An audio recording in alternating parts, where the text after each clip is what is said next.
一睁眼，传书成了宰相府里的三小姐萧望舒。父亲是权倾朝野的宰相大人，一人之下，万人之上。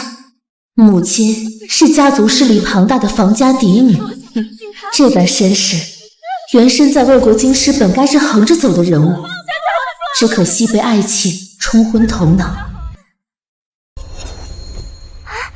云泽哥哥，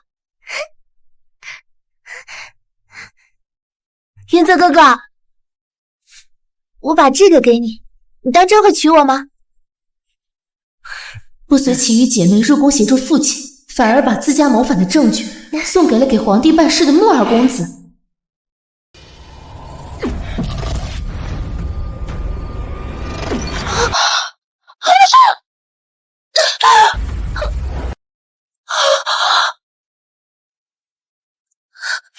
云泽哥哥，你答应过要娶我的。我怎会娶一个奸臣之女当妻？当初只不过是为了哄骗你，让你把萧家谋反的罪证送到我手上。最后，不仅木二公子与他撇清关系，还落得九族覆灭的悲惨结局。如今我来了，那就做个嚣张跋扈的奸臣嫡女，绝不让他人主宰我的命运。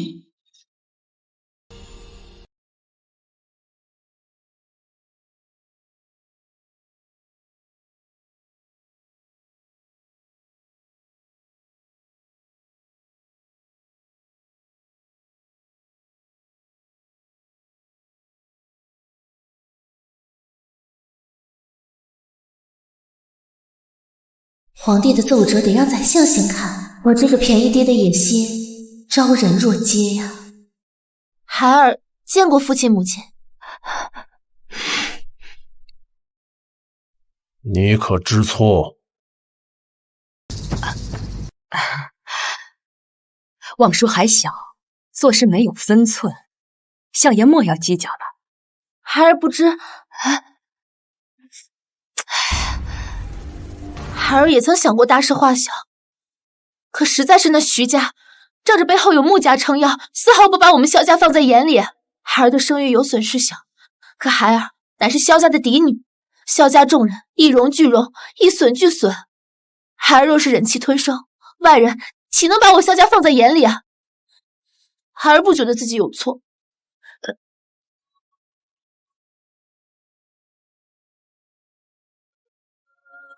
哈哈哈哈！不愧是我萧红的女儿。相爷，你不生气啊？我生什么气？望舒她长大了，我高兴还来得及。只是你错在不该身子尚未痊愈，就擅自出府，让你娘好生挂念。是，孩儿知错了。望舒也长大了，明日便随你娘一同进宫。如今这后宫之中，只有你长姐和那穆家女怀有身孕。若是让那穆初雪生下皇长子，那大魏的江山将会牢牢攥在他穆家人手里。我萧家的前程全系在你长姐这一胎上，绝不容有半点闪失。进宫要见到书里的男女主龙，父亲还不知道穆初雪肚子里的龙种已经是个死胎，皇帝和穆家将计就计，将打胎的罪赖在萧家头上。萧家的人好大的胆子，竟然敢当着朕的面谋害皇嗣！这也成为萧家满门抄斩的开端。父亲的意思很明显，下一任如果不是萧家人，也得是萧家的外孙。是，孩儿定不负父亲所望。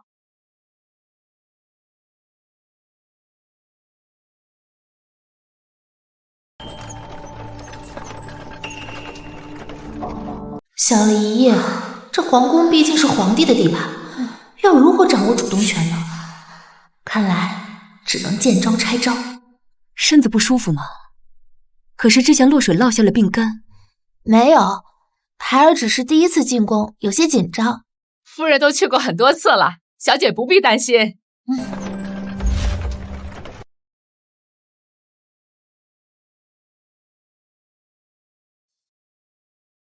孩儿拜见母亲。平南啊，下旨了吗？是，刚下旨。二哥，三妹，你也来了。我怎么没想到，原是那二哥萧平南在宫里当禁卫统领。你以前都不爱进宫的，这次怎么来了？家里无聊，就陪母亲一起进宫。我也好久没见长姐了。就是二哥可用晚些回去，妹妹第一次进宫有些害怕。若是二哥在门外守着，妹妹心里也安心些。平时天不怕地不怕的小魔头，竟然也会害怕了。也罢，无非就是晚些回去休息。妹妹害怕，我这个当二哥的定要守着你啊！多谢二哥。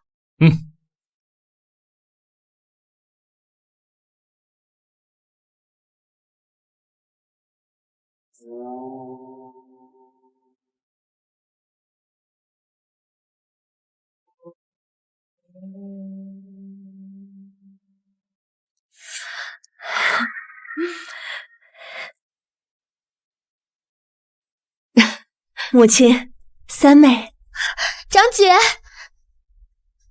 臣妇拜见皇后娘娘。母亲不必多礼，快坐吧。礼不可废，那臣妇便谢皇后娘娘赐座了。坐。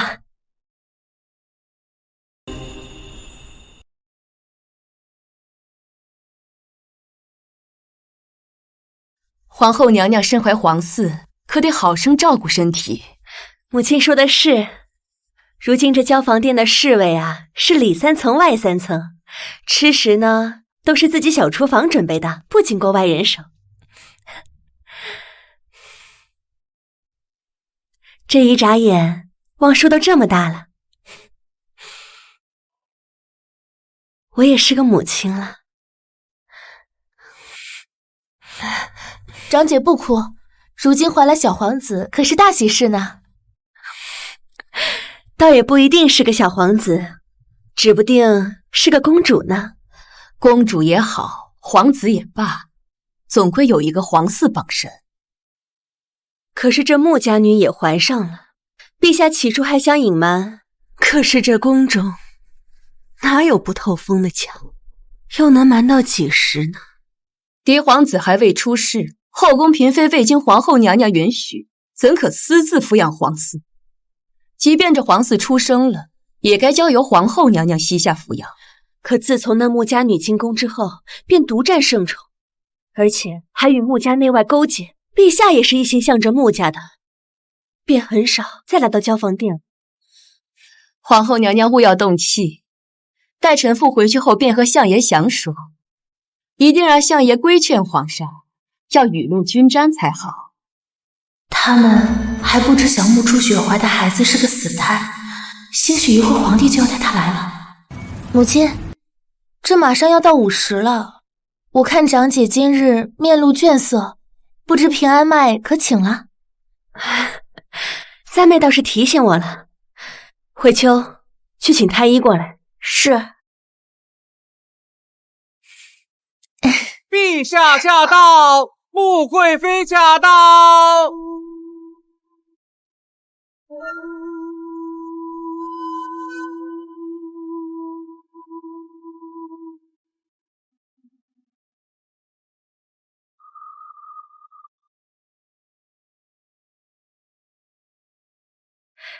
臣妾参见陛下。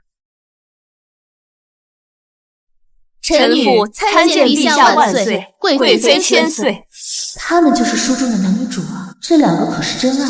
哪怕魏齐轩是个名副其实的傀儡皇帝，穆初雪也不离不弃，生死与共。平身吧。谢陛下。臣妾参见皇后娘娘。起来吧，你有孕在身，无需多礼。可是我是萧家三小姐，哪怕是天道的宠儿，也必须与他们为敌。皇后近来身子可好？回禀陛下，臣妾和腹中的皇儿一切安好。倒是妹妹看着脸色苍白，你可千万要照顾好自己的身子和腹中的胎儿啊。委屈你了，初雪，孩子我们还会再有的。孩子本就胎死腹中，只要能帮到皇上除掉萧家，臣妾做什么都是愿意的。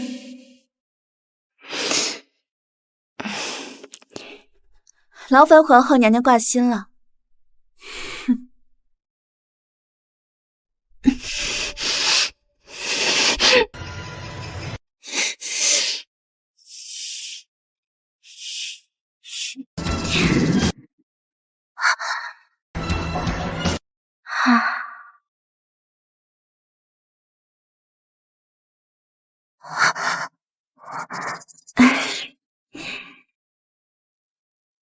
听闻萧三小姐在幕府里落水，实在是家中兄弟姐妹招待不周，萧三小姐请见谅。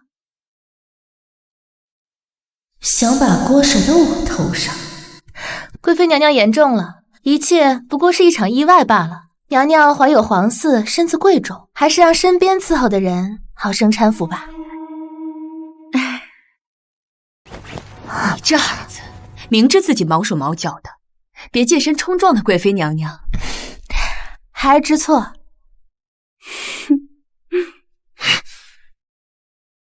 都坐吧。谢陛下。谢陛下。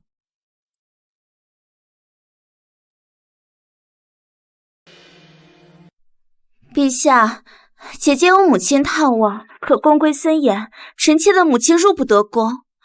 如今臣妾怀有皇嗣，心神不宁，不知可否让萧夫人去臣妾的云光殿坐坐，以解臣妾的思母之情啊。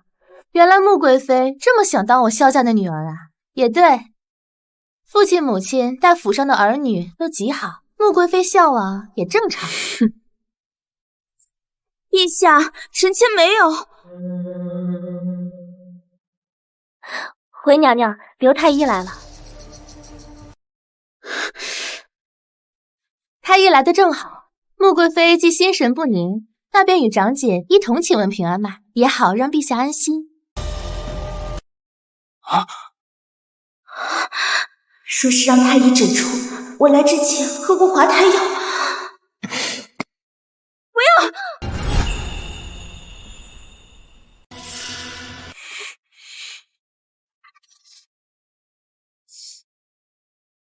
不要！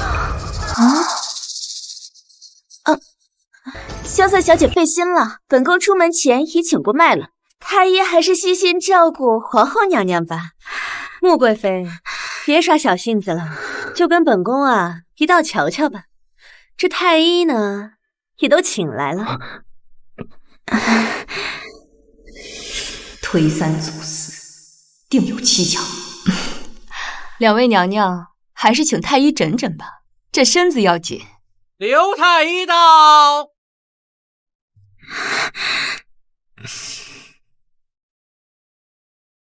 微臣见过陛下、皇后娘娘。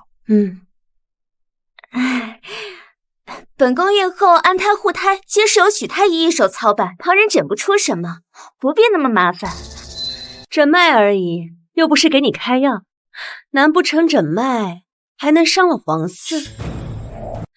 来，给穆贵妃诊脉。是。万不能让萧家人发现端倪，不然功亏一篑。不如让许太医来吧，毕竟贵妃诊案一事一直都是他一手操办。皇上，许太医的能力怎么能和太医院院首相比？既然刘太医已经在这候着，左右不过诊个脉，何必大费周章请别的太医来呢？该死的萧三是故意找朕的茬儿。您说是吧，皇上？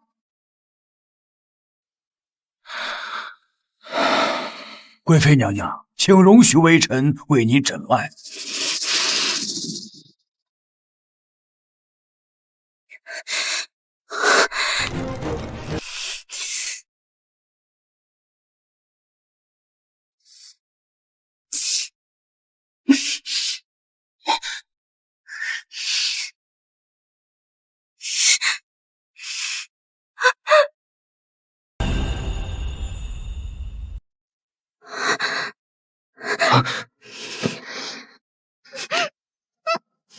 不必了。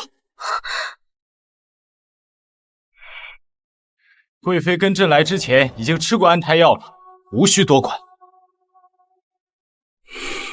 是。罢了，朕听闻萧夫人今日入宫，特意过来看看。突然想到养心殿还有事，朕先走了。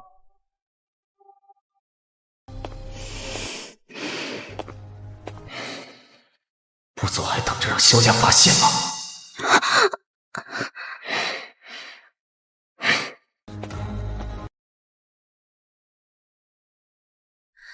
穆贵妃，后宫不得干政，你要跟着皇上干什么？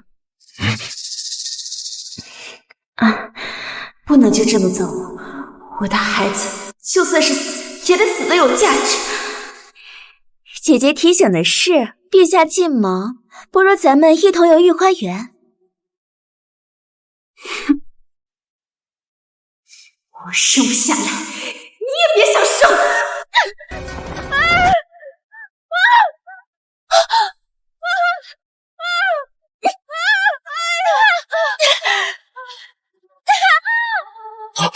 我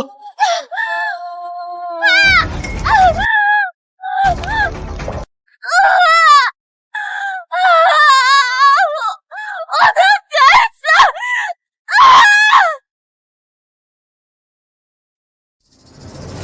太医，快传太医！快，慢点儿！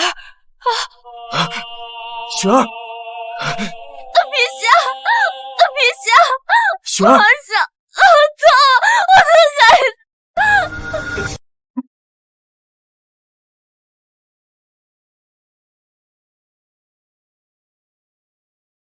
小姐，你的手，奴婢去拿点跌打药来。无事，你去找我二哥，就说有人要谋害皇嗣，让他封锁太医院和云光殿，彻查莫贵妃的药和胎儿的情况，速度要快。好，快去。张姐，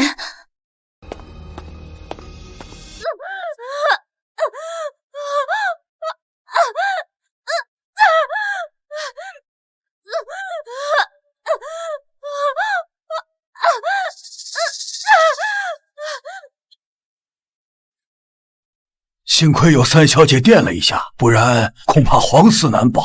头3个月，请皇后娘娘务必当心。本宫的三妹伤情如何？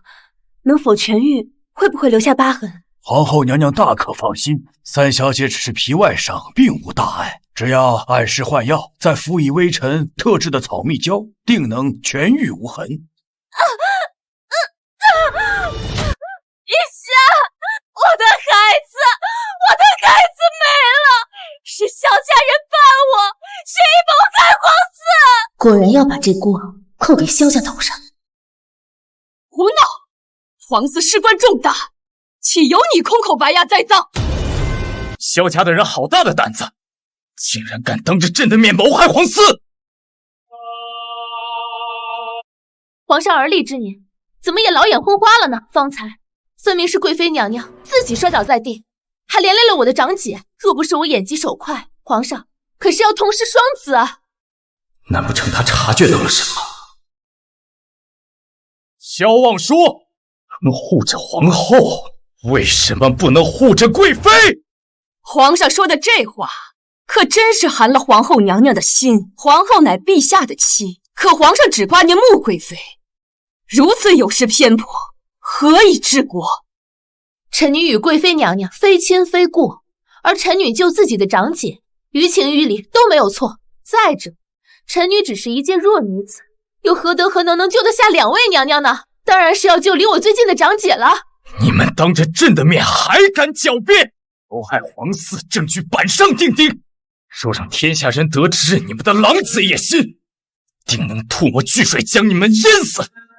陛下，臣妾腹中的胎儿也差点遭贵妃所害，为何陛下您只追责萧家，不追责穆家呢？张姐，欲加之罪，何患无辞？我萧家所作所为皆清白，天地可见。你居然还有脸说出这种话！来人！南珠果然不是无能之辈，在全是萧家的眼线里，还能培养自己的安危。将皇后禁足交房殿，废除消防士诰命封号，将其与萧望舒一并打入天牢。皇上，您独断专横，就不怕少爷知晓？今日萧平南不在宫中在职，就算他知道了，怕也是救不了你们。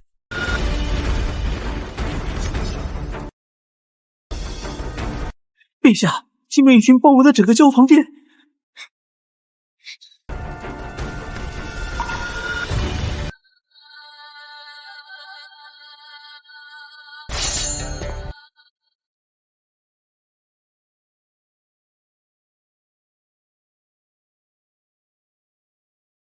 萧平南，你没有朕的命令，私自调动禁军，包围交房殿，意欲何为？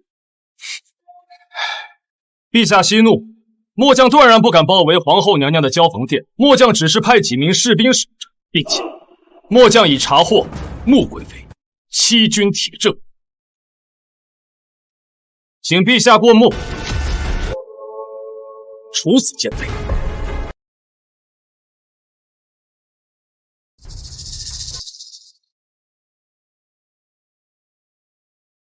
陛下，末将只是怕陛下受奸妃蒙蔽，奸妃明知胎死腹中，却妄图残害其他皇嗣，事后反咬栽赃，条条罪状皆可为证。末将斗胆请陛下处死奸妃，以还后宫安宁。萧统领，你是在教朕做事，后宫之事与你何干？当然有关，陛下乃国君，家事及国事。末将相信奸妃所做之事定与陛下无关。既然陛下难以抉择，末将不再过多为难。百官即将入宫，如何处置奸妃，陛下可听百官谏言。萧平南，你私自调动禁军，私召百官入宫，谁给你的权力？回禀陛下，末将只为护陛下安危，奸妃欺君害嗣，证据确凿。若是陛下难以惩处，末将唯有请百官定夺，以除祸患。朕身为天子，竟连保护自己心爱之人的能力都没有。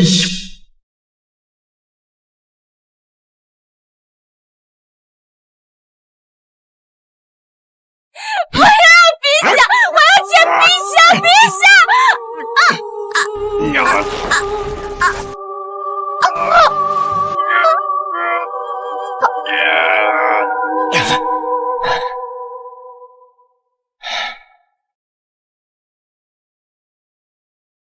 皇帝形同虚设，在先生杀予夺，如今身临其境，我才感受到了书里掌兵权臣多专制。原书中女主就这样死了，书里的剧情还会继续发生吗？小姐从小到大哪受过这般伤？再者，这刘太医的药擦了真的不会留疤吗？是刘太医的独家秘方，想来不会留疤。这个祛疤膏倒是可以利用一下。三小姐，相爷让小姐去书房一趟。现在还有什么事？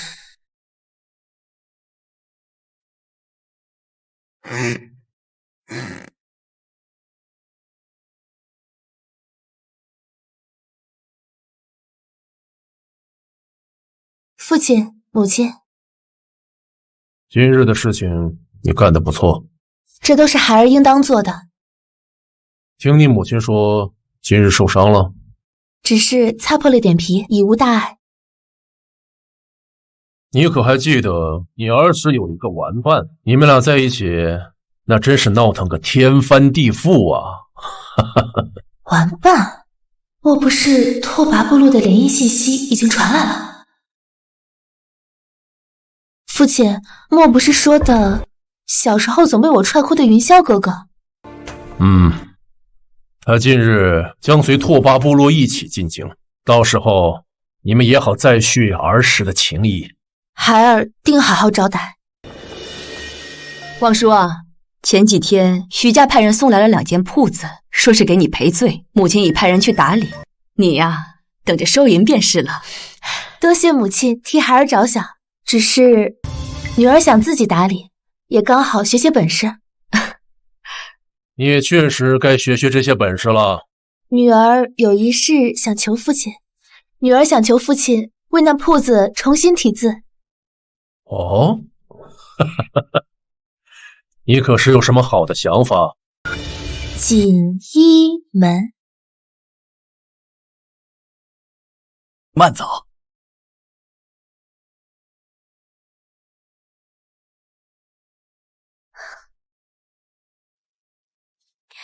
听闻这儿来了一位新掌柜，不曾想竟是萧掌柜啊！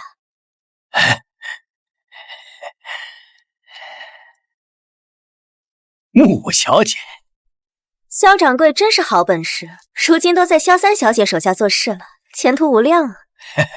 木木小姐说笑了。既如此，就不打扰萧掌柜了。木木小姐慢走。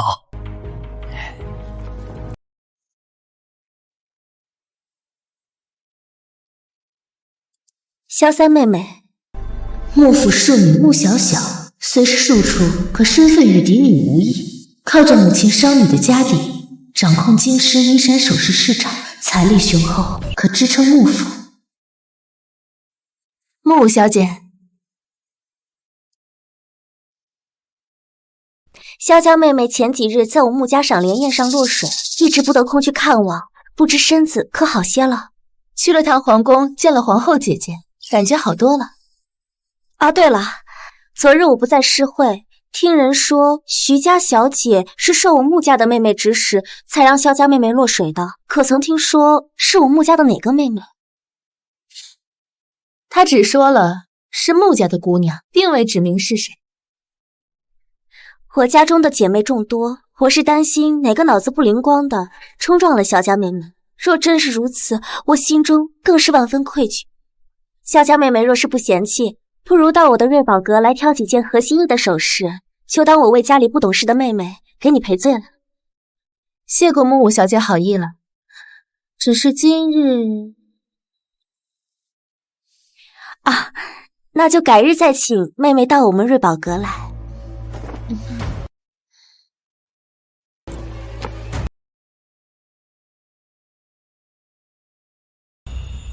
萧家要招兵买马，要打通关系，这些都需要钱。萧红当然有自己的私库，我也必须要有自己的价值，才能逃过和亲联姻的命运。开店铺对我来说不过是重操旧业。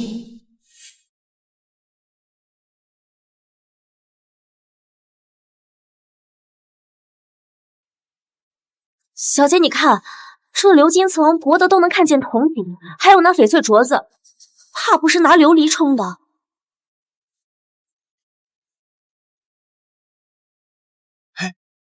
大小姐，不知大小姐大驾光临，老奴有失远迎，您快上座。小的这就去沏碧螺春。你就是这铺子的掌柜？老奴此前是云霓裳的掌柜，夫人担心小姐店铺人手不够，便派老奴来帮衬小姐一些。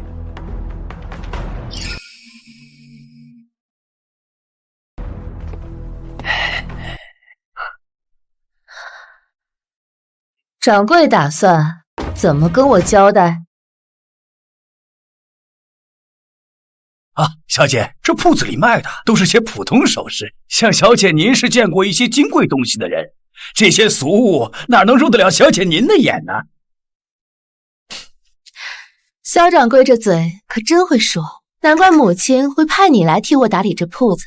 啊，小姐过奖了，全靠老夫人和夫人提拔，老奴才有如今的好日子过呀。母亲既然能派你来，那就说明你一定有过人之处，这铺子交给你，我也放心。啊，小姐折煞老奴了，尽管吩咐老奴便成，老奴只是临时替小姐打理铺子，小姐有什么要求，尽管吩咐便成。还是萧掌柜上道啊，那就停市几日，重新装潢换货品。再装潢一次，岂不是又可以？使不得，使不得呀！小姐，整理徐家原本的铺子已经费了些许时日，如今再换货品搞装潢，怕是时间和银子都不够啊！这不付出哪来的回报呢？萧掌柜尽管联系工匠，让他们来相府找我。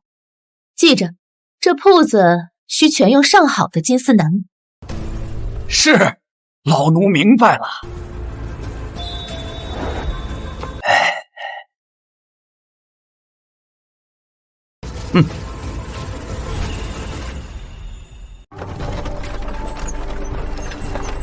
一春，你去查一查他此前在云霓场的账本。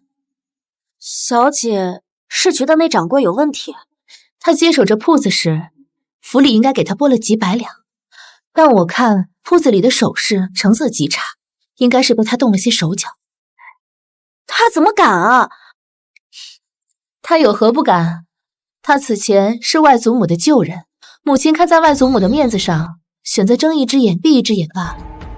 小姐，既如此，把他直接打发去庄里不就好了吗？他眼下并没有犯什么大错，要是直接把他打发了，以后谁还敢为萧家卖命呢？再则，他吞下去的银子，总归要让他加倍的吐出来。这贪的恐怕是那些女眷想攀附相府的银子。大家不要抢，不要抢，一个一个来，都有。我要这个。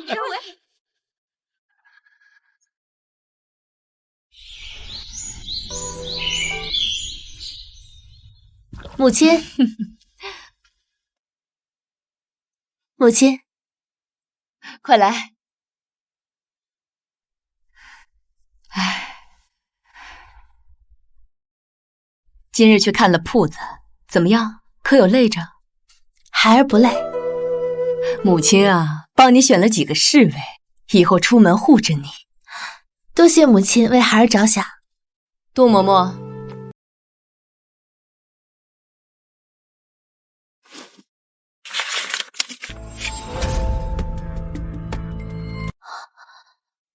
阮复兴几人不是军中将领吗？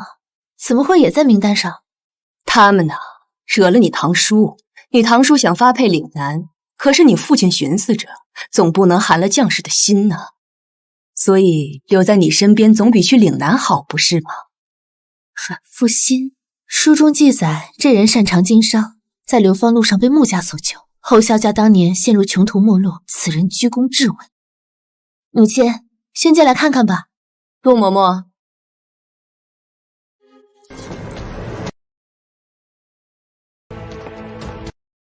属下尉迟彦，属下阮福新，属下杨平，见过夫人小姐。免礼。母亲，孩儿平时只在府中和锦衣门，一人便够了。依你，那你瞧瞧，想要哪一个？就他吧。三小姐，你且收拾一下，明日同我一起去锦衣门。是小姐。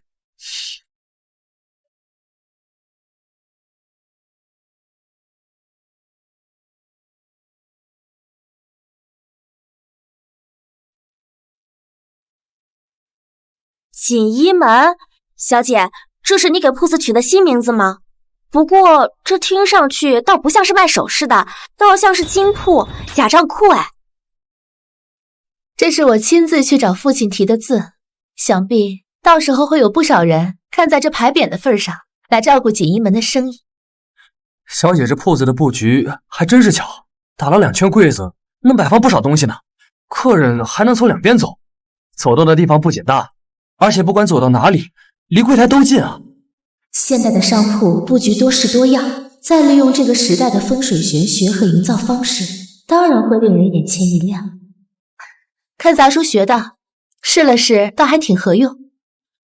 唉，我当年要是多读些书就好了，现在指不定还在哪里做生意呢。啊？你还懂做生意？小的此前做生意赔光了家底，遭父母嫌弃，后到军营里面拼命，也只为了银子抵债罢了。如此辗转，才遇到了小姐。这生意能不能做成，其实有很大一部分是要靠运的。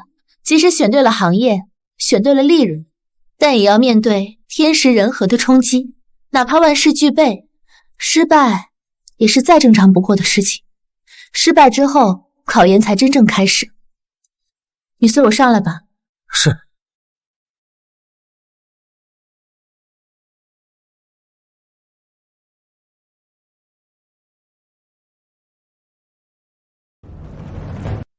仔细说说，你有什么能耐？我12岁时贩鸡挣钱，却被我爹娘发现了。还有我，小兔崽子！他们打我，骂我，说我是白眼狼。滚！他们抢走了我的5两银子，只退给我1两。还真不少。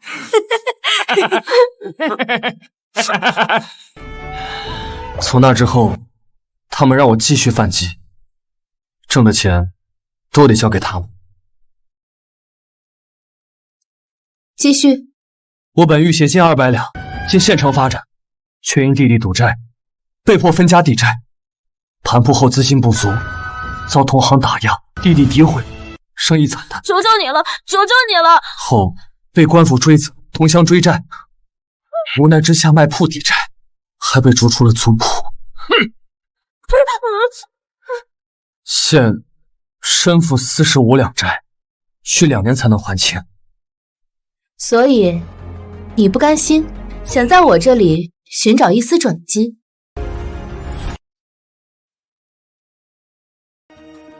是，属下确有私心，只求替小姐打理铺子，博个东山再起的机会。那你总结出自己的教训了吗？属下不该盲目囤货。还有呢？不该因亲情手软，应当断则断。还有呢？属下愚钝，请小姐赐教。债务压弯了你的腰，恨烧红了你的眼，而你骨子里却还留着12岁赚到第1桶金时的傲气，所以你复盘了4年，记忆犹新，到现在还没找到真正的死穴。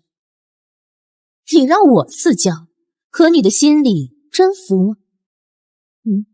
阮东家。属下恳请小姐赐教。你我都是探路者，谈不上赐教。你若能抓住机遇，新入行的却销路资金，你就能低价囤货称霸。可你被复仇迷了眼，抓不住关键。赊账要向上赊，对富商要先款后货，礼遇有加，要靠优质货品维系。农户的钱必须及时结清，断不能拖欠，否则生意难长久。属下愚越，妄想替小姐打理铺子，替小姐分忧，请小姐恕罪。恕罪谈不上，我欣赏敢抓住机遇的人。商机就是一场倾盆豪赌，他属于敢出手的人。易春已摸清了萧掌柜的账目，扳倒他，你就是新掌柜。你需要踏板，我需要臂膀。你的野心不该止步于县城，我的版图也不应该止步于这间铺子。属下谢小姐提携之恩。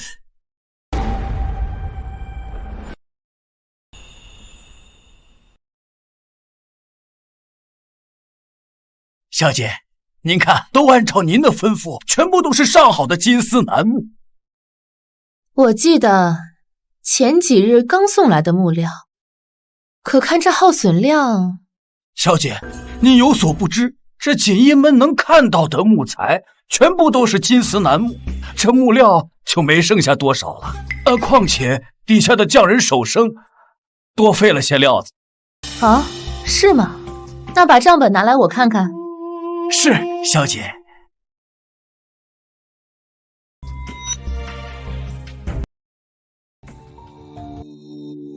都在这儿了。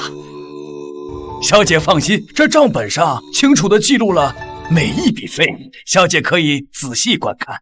这月初刚进了10钧金丝楠木，5钧紫檀木，这前日又进10钧。我这铺子上下不过2层，萧掌柜是要拿着木料填护城河吗？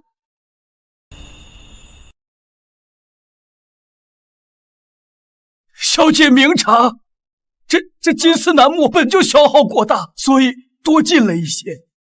天堂有路你不走，地狱无门你偏闯，那今日便拿你开刀。萧掌柜是觉得我好糊弄吗？这将近1000斤木料，怕是连隔壁的瑞宝阁也一起修缮了。可我这2楼修缮一点都没见着影啊！今日你要不给我说清楚，我就把你丢进那护城河，让你边喝脏水边给我数木料。这大小姐懂木料，可不好糊弄啊，得另想个法子。小姐，小的怕锦衣门潮湿，昨日刚把木料运送到了干燥的地方，许是修缮事情过多，给忘记了。是吗？那就劳烦萧掌柜带我去看看吧。这库房肮脏，小姐千金之躯怎能进呢？如何进不得？小的这就带小姐过去。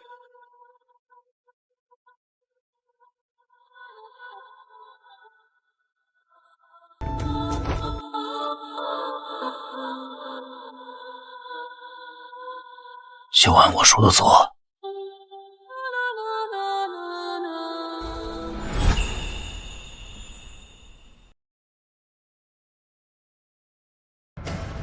小姐，这里面就是库房了，剩余的木料都堆在里面了。走吧。小姐，这院里好像起火了。还好提前有个准备。不好，着火了！宜春，东西给我，去通知母亲。是。你搁那愣着干什么？这里面可都是上好的木料啊！快去救火！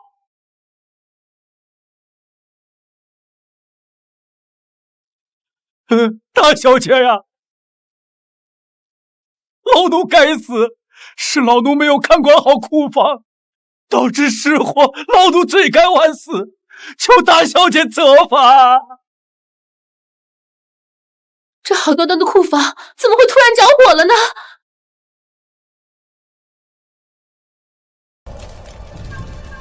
大小姐，今日鼠虫破脱，许是老鼠碰到了烛火，才引起的火灾。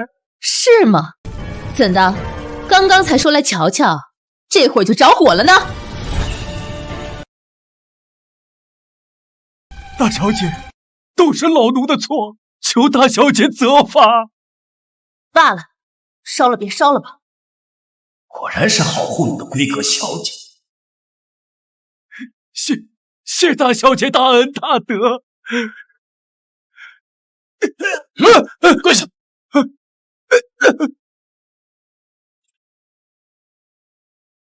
大小姐，这是什么意思呀？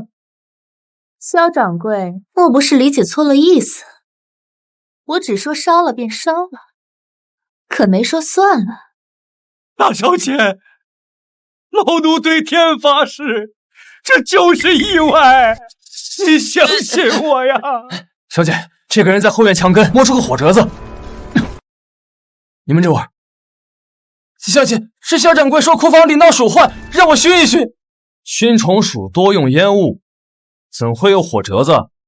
我看分明就是你故意纵火。既然说不了实话，那就送去府衙严刑拷打吧。我说，是萧掌柜给了我10两银子，让我放火烧了这仓库。你胡说！我什么时候让你放火了？你在这儿胡乱攀咬！你可知你烧的不是火，而是自己的命？小姐，什么意思啊？这里面可是价值千金的金丝楠木。小的进门时真没看见木料啊，只有几口烂草席。你收了谁的钱？敢在小姐面前胡言乱语！所以萧掌柜说的千金木材，原来都是用草席编的。小姐，我进门的时候真的什么都没有啊，不然给我100个胆子我也不敢啊，小姐。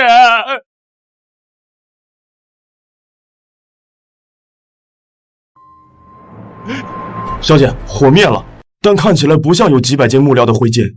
萧掌柜难不成要告诉我，这几百斤的金丝楠木居然能像草席一样烧得连灰都不剩了？若真有千斤木料堆在库房，我不信你萧屠有这么大的胆子敢放火烧房。难不成那堆火是你给木料开的生辰宴？小姐，老奴在相府10年有余，绝无贪污之心呐！奉小姐之意，怀疑老奴，那老奴只能撞死在小姐面前，就算死，也留个清白名声，让老太太和夫人知晓，老奴绝无异心。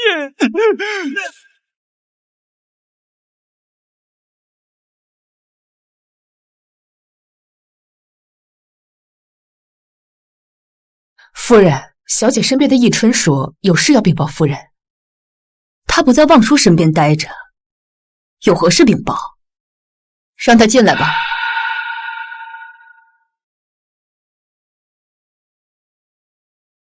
夫人，小姐说铺子里闹了耗子，请您去瞧个热闹。耗子？望舒可有说是为了何事？小姐说夫人去了便知，还让夫人通知其余掌柜一并到场。走吧，去看看望舒准备了什么。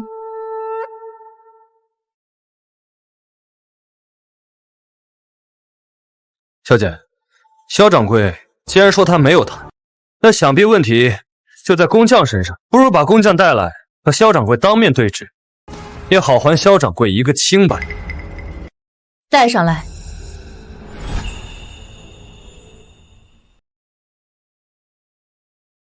如今小姐的铺子修缮出了问题，可能对木料动手脚的只有各位和萧掌柜。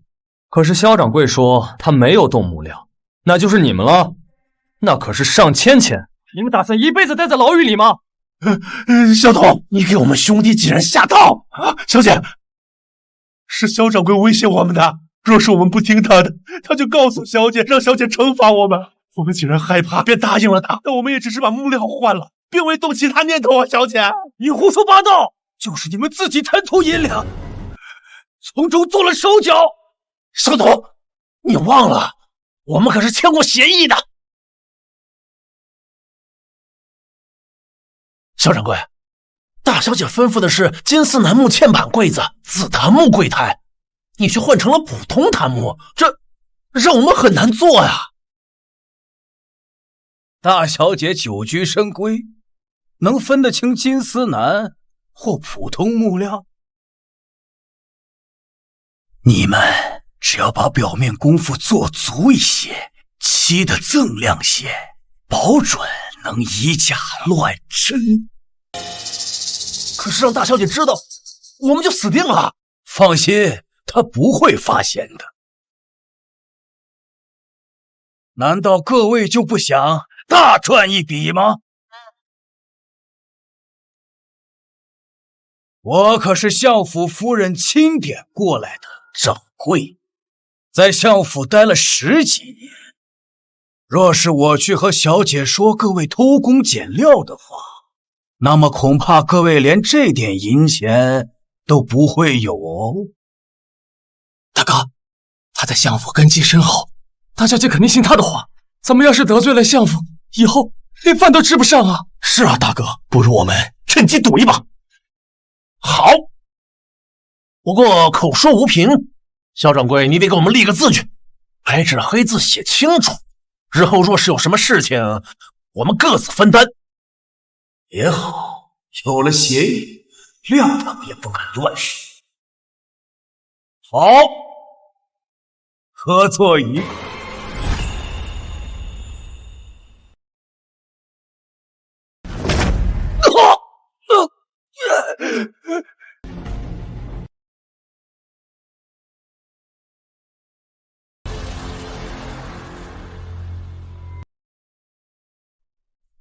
萧图啊萧图，你可真是让本小姐惊喜颇多。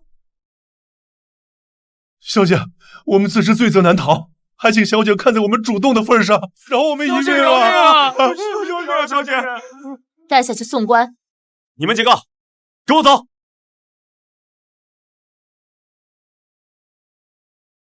对了，萧掌柜，不知萧掌柜那城东的宅子是哪位高人设计的？可否介绍给相府啊？完了，都完了！老奴不知道小姐在说什么。干活拿钱天经地义，可有的人却拿的比旁人多了万两。除去我这锦衣门，你在云霓场贪污了13000多两银子，这可是相府上下近2年的开支。萧掌柜是以为到了我这锦衣门，便没人查你之前的账吗？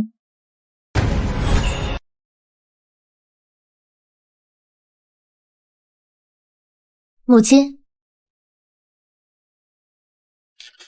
这不是我派给你的萧掌柜吗？这是犯了何事？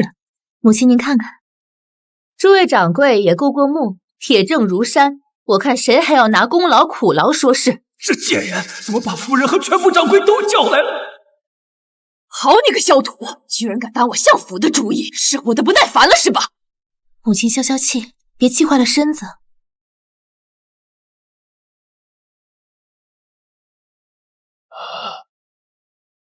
小姐，或许这萧掌柜只是一时糊涂，看在他跟老太太和夫人劳苦一生的份上，能否从宽处理？母亲和外祖母每月给他发5两工钱，他在上个铺子贪污了上万余两，这日子可谓过得富得流油。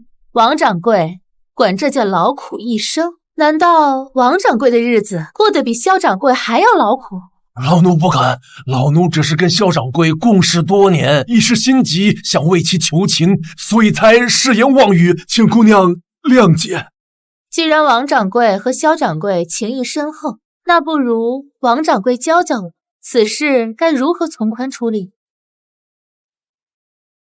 老奴不敢妄言，我等是夫人和小姐的奴仆，现在萧掌柜犯此大错，你应交由夫人和小姐处置。夫人、小姐，看在老奴在相府10年的份上，没有功劳也有苦劳，求夫人、小姐放过小人吧。杜嬷嬷，把他给我拖下去，乱棍打死，以儆效尤。是。罢了，母亲，萧掌柜确实为母亲和外祖母效力多年。既然这人进了你的锦衣门，那你便自己处置就是。册上的东西，萧掌柜3日之内理清，交还给锦衣门处理。小姐，锦是归还。报关严查，牵连的人太多，外祖母知道了该多伤心啊！诸位也是一样，3日之内把账理清。母亲向来仁慈，你们只要如数归还便可。若是谁再敢中饱私囊，就别怪我和昔日的主仆情分。是。萧图，我念你在相府多年，之前撞坏铺子的事情就不追究了，只要你把之前贪污的银子归还便可。要是少一文，知道？是，老奴明白。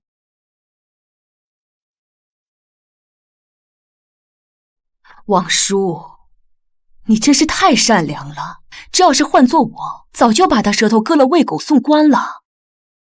算了，既然这事解决了，我也乏了。今日打扰母亲啦，母亲先回去休息，等我处理完这些事情，马上就回去啦。别太劳累了。是，母亲。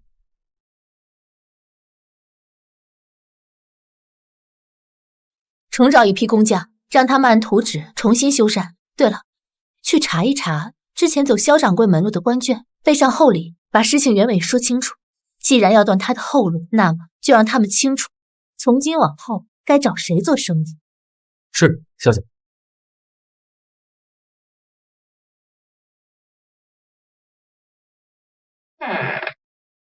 孩儿拜见父亲、母亲。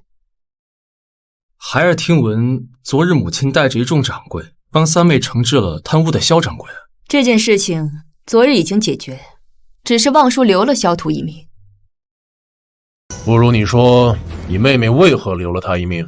三妹刚接手铺子，人手不够，那些话就是虚张声势。留他性命，既保外祖母面，又能让其他掌柜主动交钱，此乃一石二鸟。如果我猜的没错，望叔手上的银钱不够了，他急需要银钱来修补铺子。走官府强制收缴，费时费力，让萧图和其余掌柜自交，既快捷又能做顺水人情。那我再问你，给官眷送礼，这又有何深意？孩儿以为三妹辞旧，既能消除潜在仇敌，又能撇清相府关系，收了钱不必成情。若是有人要处置那个萧统，凭卖身契还能倒打一耙。望叔近日可是越来越让我惊喜了。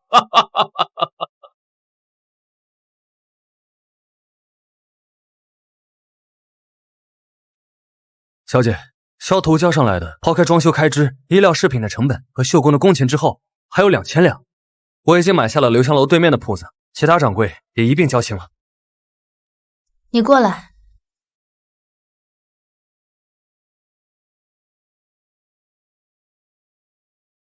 玉石斋？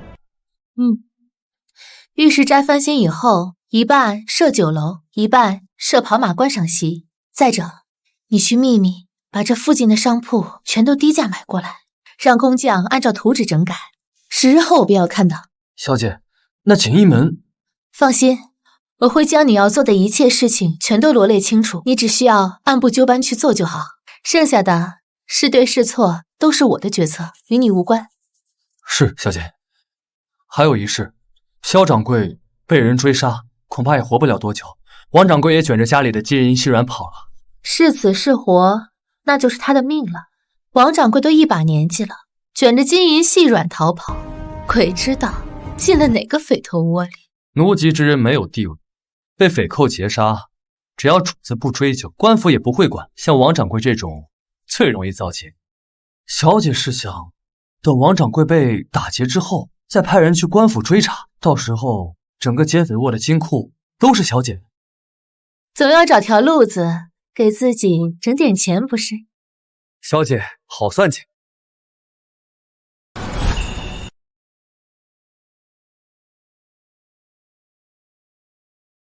小姐，今天怎么舍得来别处了？总得出来放松放松，不是？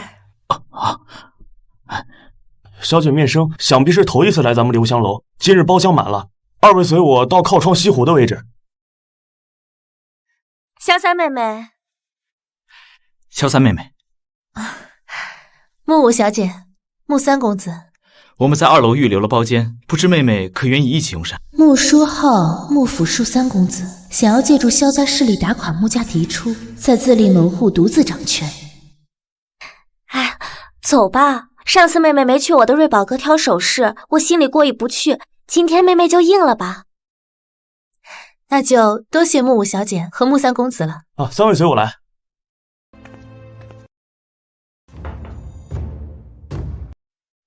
萧三妹妹，还想吃些什么？我熟人安排便是。不必了。萧三妹妹，我听小小说了，之前你落水，身子可好些了？罢了，都是过去的事情了。吃菜够吃了吗？萧三妹妹不用客气，还想吃点什么尽管点，那是总归是因我二哥，今天这顿全当是我们给妹妹赔罪了。若是妹妹还跟我们客气，我这心里过意不去。我不是同你们客气，而是不想耗时间等厨子再做一次。萧三妹妹的铺子翻新的如何？可需要我们的帮忙？目前还顺利。木五小姐如果真想帮忙的话，不如就等锦衣门开市，叫上你要好的姐妹过来一起玩玩。那是自然，我们定会去捧场的。日后满街女子穿上你铺子里的衣裳，想想就有趣。我接管铺子也是头一回，日后若是有需要帮忙的地方，还希望木五妹妹不吝施援，以茶代酒，聊表心意。萧三妹妹尽管找我便是。那我们就说好了。说好了。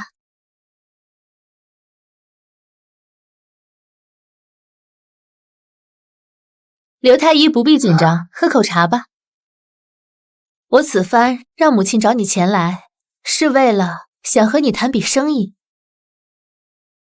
不知三小姐今日召微臣前来，是有什么生意要谈？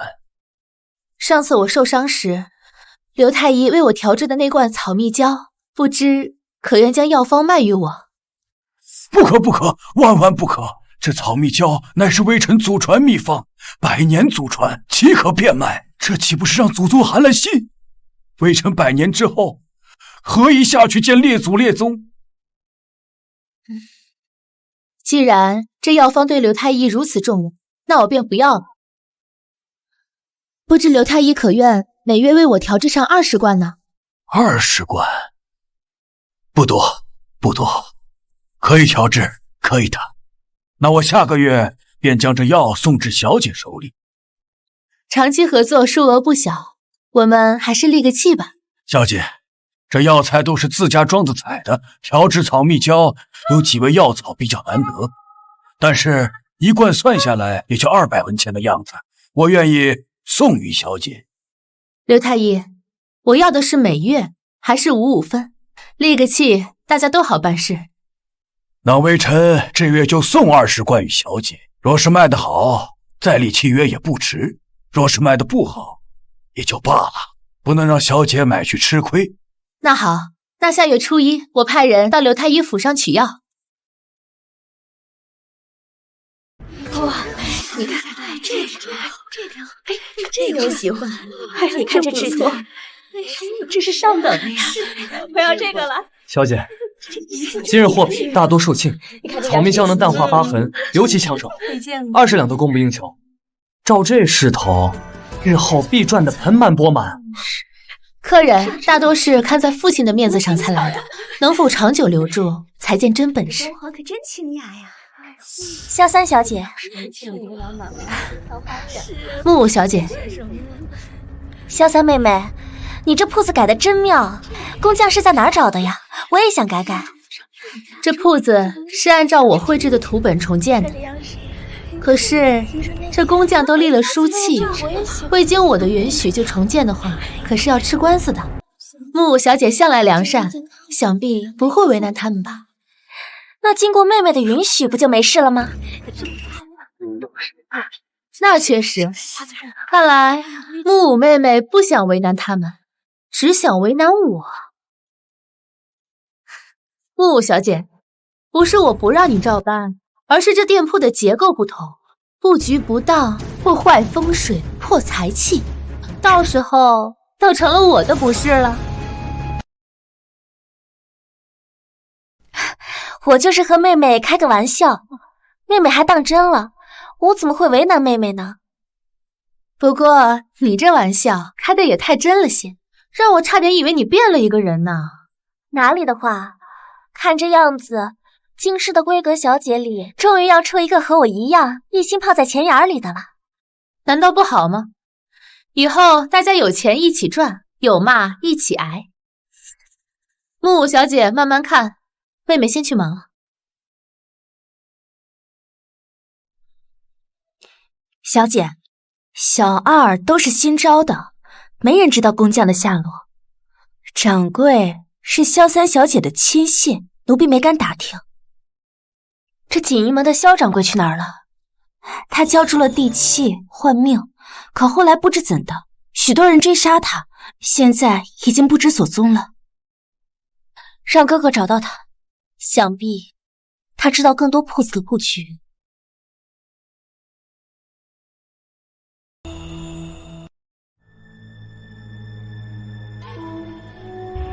吴小姐，萧掌柜可令人好找啊！正愁怎么能找到萧掌柜，萧掌柜便自己来了。吴小姐，我现在被人追杀，还求吴小姐救我一命。本小姐为何救你啊？我可是给了很多吴小姐萧家的信息，吴小姐这是要卸磨杀驴。萧掌柜，你可有证据？证不证据的不重要，若萧家发现穆家这个举动，也会查清楚。吴小姐就如此自信做的事，是天衣无缝，滴水不漏。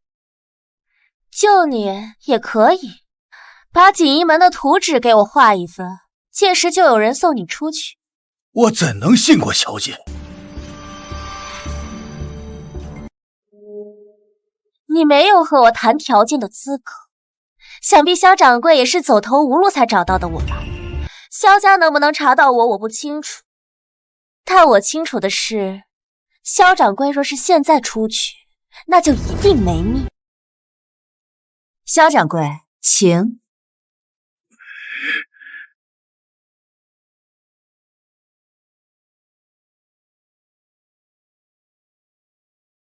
横竖都是死，赌一把吧。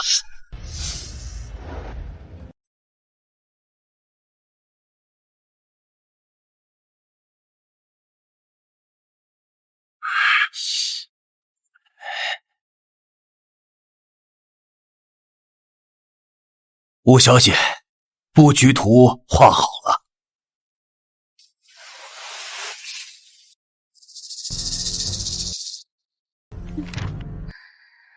萧掌柜，图画的不错，喝杯茶休息片刻，我会安排人护送你到安全的地方。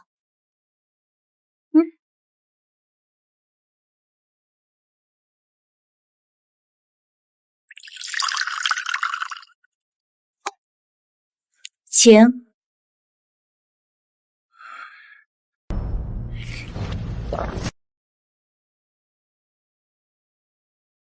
多谢小姐的大恩大德。萧掌柜，一路走好啊！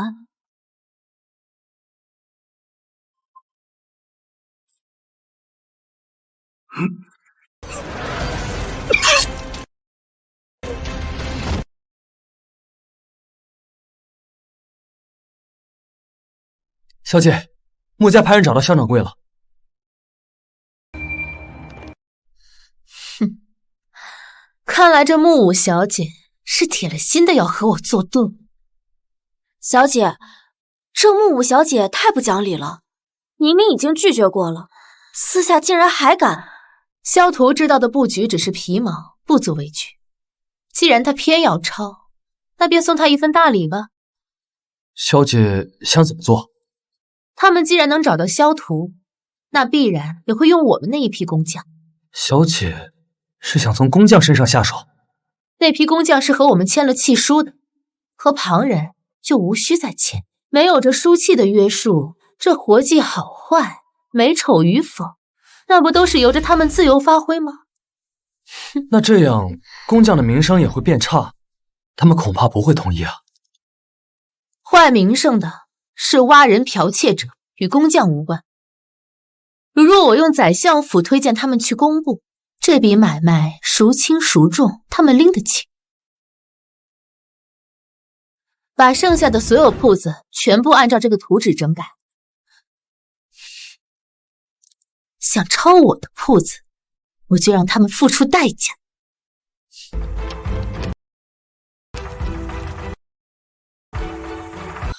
明白了，我这就去和工匠们说。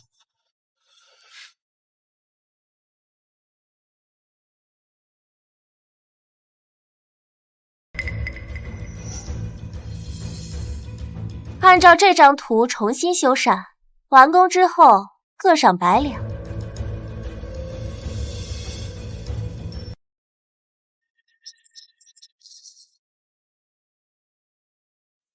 小人瞧这飞檐弧度、毛笋间距，竟与锦衣门的武技朝元布局分毫不差。坊间都说那是请青天剑看过的风水局，我们贸然仿造，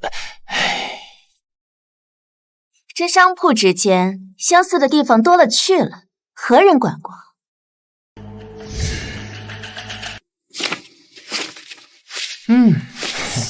姑娘说笑，我们只看工艺，不看东京。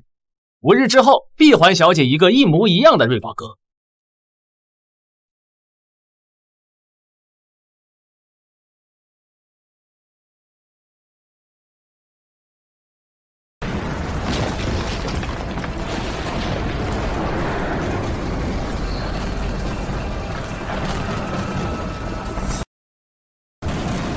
瑞宝阁修缮耗银2000两，怎么比预算多出30%了？小姐，瑞宝阁出事了！出什么事了？今日下暴雨，西墙塌了，咱们准备的布料都泡烂在水里了。荒唐！才修好的墙不过5日，如何说塌就塌？走，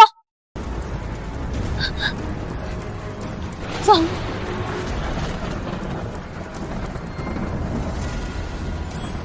穆小姐，快瞧瞧，这好端端的墙怎么就塌了呢？早前就说过，布局不当会犯臭。劳烦乡下妹妹费心。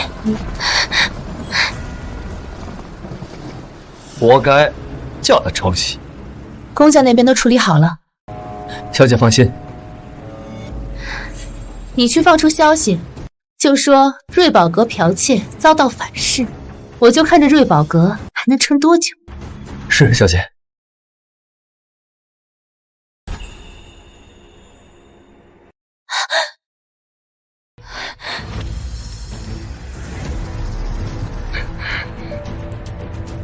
说，墙为何会塌？吴小姐明鉴，这暴雨来得蹊跷，往常30度的瓦面排水是无碍的呀。别拿天气当借口，锦衣门怎么没事？我们都是按图纸修的，你看这毛笋结构和锦衣门一模一样啊，这必是风水所致啊！废物，把他们给我押下去，今天送去报官。是。小姐，梦蝶，你快去留香楼看看，是不是也是如此？是，小姐。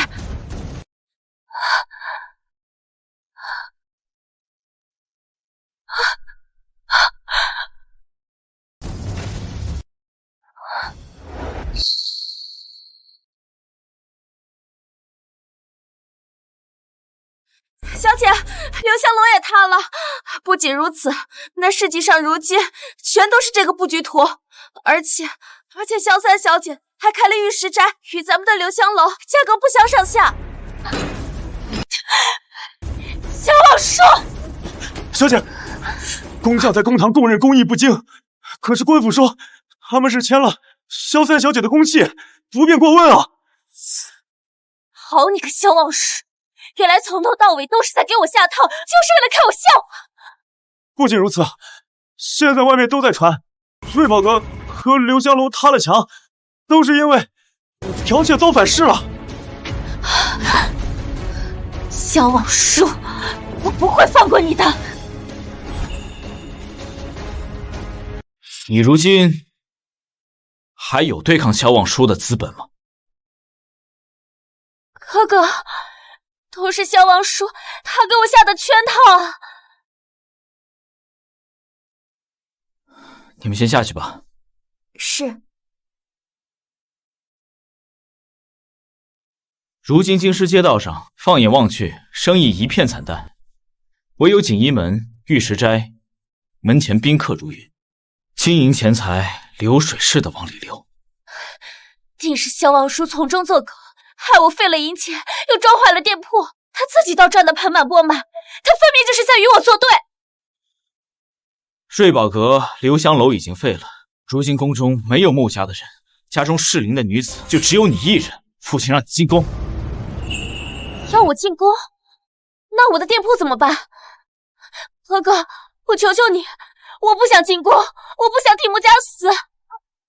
可是小小，你已经败了，你现在唯一的用处只有进宫。都是你，小奥数，我不会放过你的。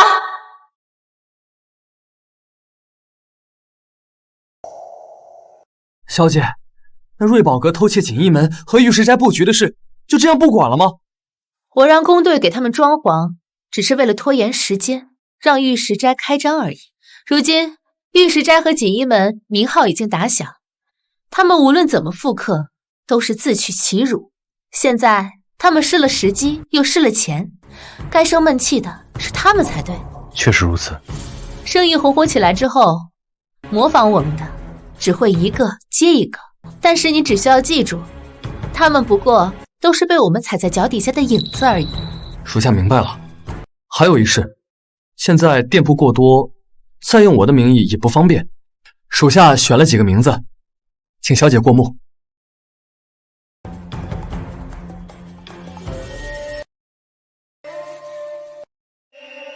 吞金？吞金是书里穆书浩收下的商业鬼才，之前只知道阮复仙帮助了穆家，没想到他就是这个人。属下只是觉得吞金二字颇合心意了。好一个吞金啊！小姐真觉得好听？确实好听，那以后你们就姓岳吧，就叫岳氏产业。岳吞金？小姐，皇上已经下旨要封穆小小为妃，这几日就入宫。穆小小手中的铺子，如今都要交给穆书浩。穆家还没有放弃啊！集市那边如何了？燕街集市整改之后，玉石斋左右的那些铺子卖价已经翻了一番。不急，先别转手，我不打算卖。不卖？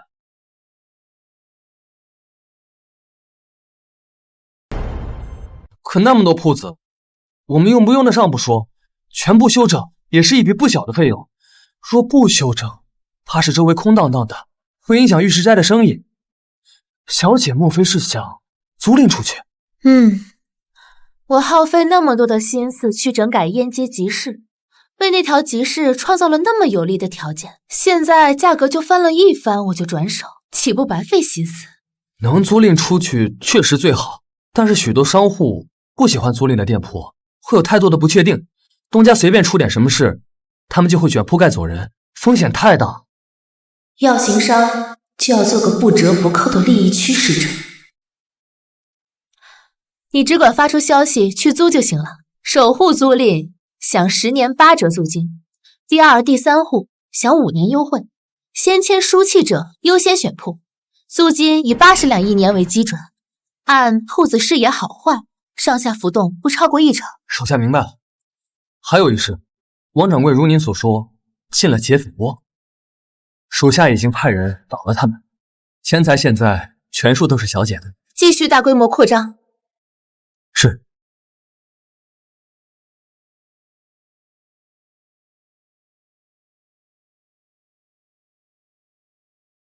望叔这孩子近日铺子反增不减，风头不小啊。望叔这孩子就是喜欢捣鼓这些，相爷，他在我身边也留不了几日，你就随他去吧。好了，我就随口跟你提一嘴，你怎么还哭上了？望叔爱怎么就怎么，我不管就是了。夫人的眼泪收一收可好啊？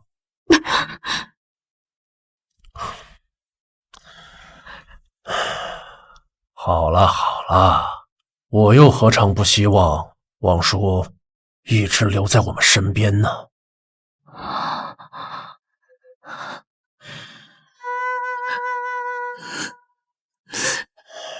相爷，早知今日，当初我们把望叔送进宫该多好啊！望叔处事手段凌厉，若是个男儿身该多好啊！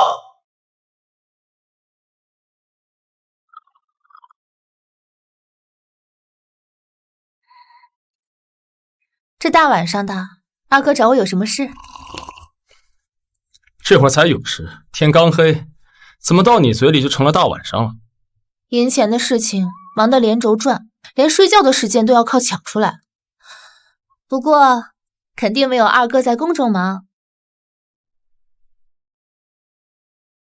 所以二哥来找我，到底有什么事啊？听听你说的什么话，当哥哥的没事就不能找妹妹聊聊天了？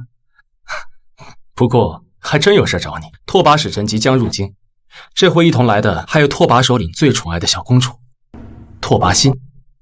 小公主第一次进京，在京中并不识人，不知三妹可否辛苦了她，带着小公主进宫游玩游玩。这么快？这可比书本里写的快了2日。二哥放心，有我这个妹妹在，定不会叫那拓跋小公主无聊。果然啊，这有事儿还是自家兄弟姐妹靠谱。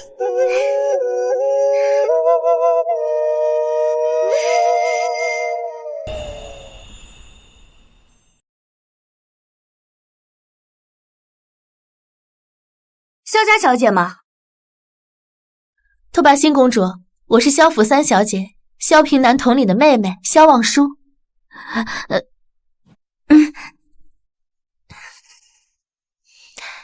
常听闻拓跋部落的女子善骑射，今晚宫中设宴，为你们拓跋部落的各位接风。等到宫宴结束，我带你看一下京师，再找个时间去庄子上跑马，如何？没想到你知道的还挺多，那就有劳萧小姐安排了。父亲与拓跋首领相交甚好，常叮嘱我们几个儿女要照顾好你们。你要是平时无聊，可以随时来萧府找我。我在京师还捣鼓了几个铺子，到时候带你去瞧瞧，看看你有没有喜欢的衣裳和首饰。太好了，那到时候我去找你玩。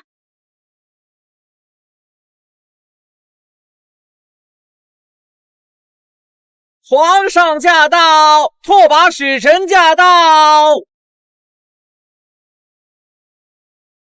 陛下万岁万岁万万岁！都起来吧。谢陛下。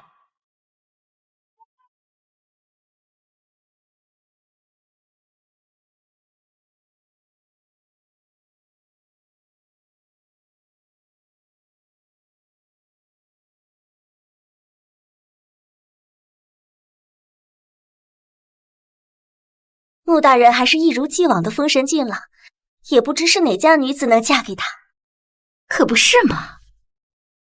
原来是袁深之前死缠烂打追求的穆家二公子穆云泽。哼，我弄死了他妹妹穆初雪，竟然还能对我笑。穆家为了阻止这场联姻，舍弃廉耻，用上美男计，真是无所不用其极。我倒是可以利用一番。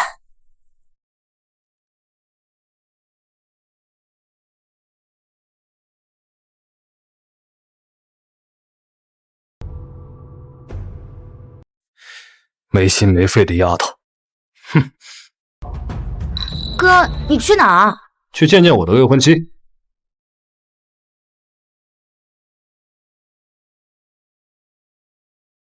瞧你现在这副样子，青丫头，你不会真把我忘了吧？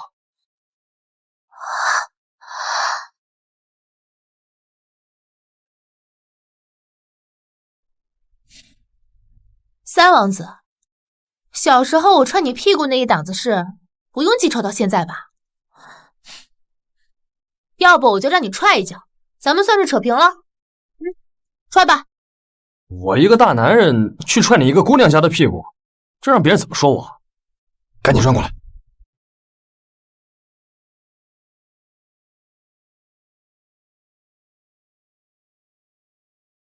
出去走走聊聊。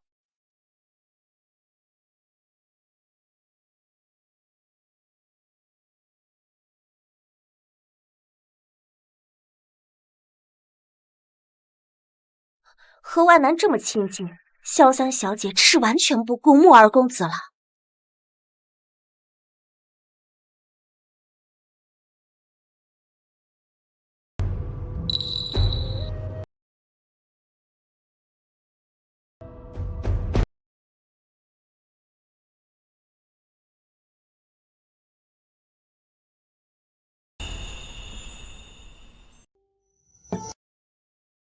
你知道我这次来是干什么吗？除了联姻还能干什么？我知道，让你娶我很勉强，同时要我嫁给你也很勉强，大家半斤八两。唉，你怎么比小时候还气人啊？我们从来就不合适，小时候就互看生厌，长大了也就好了这么些许。萧望舒，我在你眼里就这么不适合当夫君？那三王子扪心自问，真的喜欢我吗？联姻一事，你我二人都没得选，与其是别人，不如是你。好歹你我是幼年之交，我自然会好好待你。还真是有言不尽。你也别一口一个三王子了，怪生疏的，随便喊吧。元宵哥哥，嘿，望舒妹妹。咦？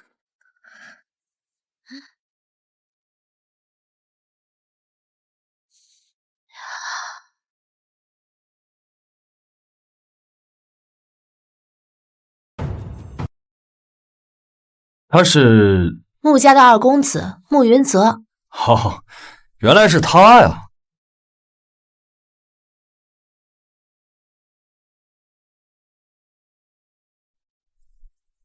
在下与萧三小姐有事要谈，不知拓跋三王子可否行个方便？你想跟望舒妹妹谈事，不问她愿不愿意跟你谈，反倒问我愿不愿意走，谁给你的脸面，让你觉得望舒妹妹愿意跟你谈？走吧，望舒妹妹，跟这种人有什么聊的？我把你带出来，也要安全的把你带回去，免得我一人回去留你在外，要叫你母亲担心。那好，走吧。在下只是想着与望舒妹妹多日不见，想与她聊聊近况。没想到拓跋王子反应这么大，确实让人意外。那既然望舒妹妹没空，那我们改日再。说完了没？废话真多，尽是些不上台面的手段，你要是心里有望说妹妹，早就来看她了，何必在我面前惺惺作态？我看呢，你只不过就是想让我误会望叔妹妹，好让我们二人产生嫌隙。不应该啊，换做平常，他早就替我说话。难道就这短短几个月的功夫，萧望叔移情别恋了？走吧。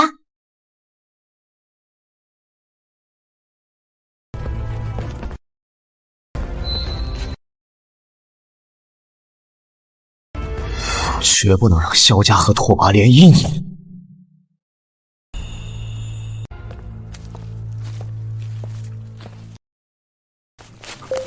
三妹，二哥怎么来了？萧统领，拓跋王子客气了。不是你让我出来的吗？这又是演哪出啊？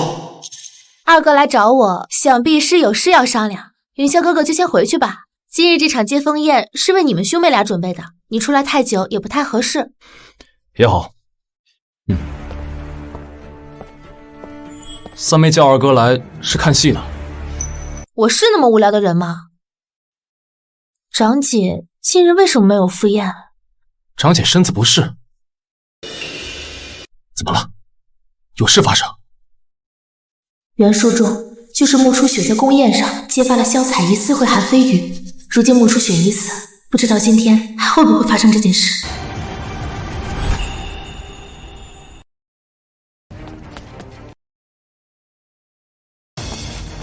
韩将军怎么在这儿？这儿靠近后宫，再往里走几步，可就很难说清了。三小姐不应该在宫宴上吗？怎么会跟萧统领来到此处？长姐今日未能赴宴，甚是无聊，我来交房殿陪陪长姐。皇后娘娘身体抱恙，正在休养，三小姐还是不要前去打扰了吧。我去不算打扰，你去才算。长姐乃是中宫皇后，受万人敬仰，身上见不得半点墨星子。三小姐在说些什么？末将听不太懂。韩将军大可以装傻充愣，只是我一个骄纵自大的纨绔小姐，向来无甚头脑。我都能看清的事情，旁人也能看清。外臣不择私入后宫，今日拓跋来时，所有人都在宫宴，是我能够潜入后宫的最佳时机。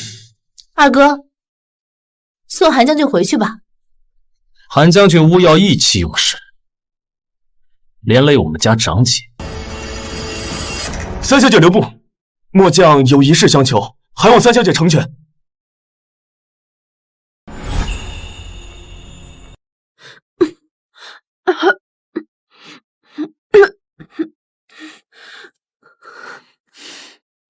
长姐，三妹无需多礼。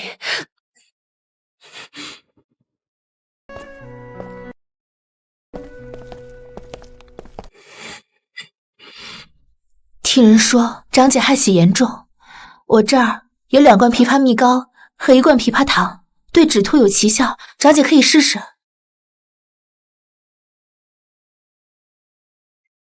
是他，东西我已经收到了，心意呢我也领了，你早些回家，别让父亲母亲担心啊。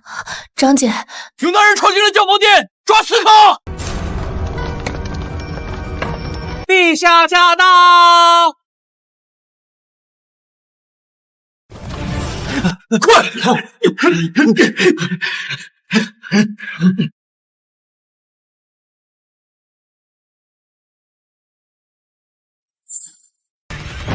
魏齐轩来得这么快，定是背后有人谋划今日之事，只是书本里刚好是穆初雪发现罢了。长姐无忧，先将药喝了，我去就回。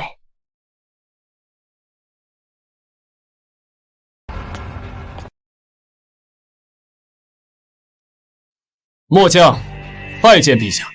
萧统领这个时候在交房殿外做什么？回禀陛下，臣女听闻长姐染病卧床，心里担忧，所以想来看看。但这天黑路滑，臣女怕走错了路，所以便让二哥带我来了。方才有人叫喊刺客潜入交房殿，皇后娘娘可还安好啊？若是有刺客闯入这交房殿，孩儿怎会如此清闲地站在这儿？外面刺客潜藏，还是查一查。皇后尚在寝宫中养病，如此肆意搜查皇后寝宫，穆大人，您胆子未免也太大了。长姐安危重要，还是让宫中的女官进屋查看一番吧。我刚听见端妃娘娘的宫女喊的就挺大声，一副看见了刺客的模样。既然穆大人对我统领禁军的能力如此不信任，那便有劳端妃娘娘进宫查看一番了。既然穆大人对我统领禁军的能力如此不信任，那便有劳端妃娘娘进宫查看一番了。这夜黑天高的，许是宫女太监们看错了。既然没有刺客，那就不打搅皇后娘娘休息了。可是我刚刚分明听到有人高喊，说有男子闯入了这交房殿，此等捕风捉影之人，就该拉去慎刑司，受拔舌之刑。你们都是在陛下身边伺候的人，此等所作所为，当真是讽刺我。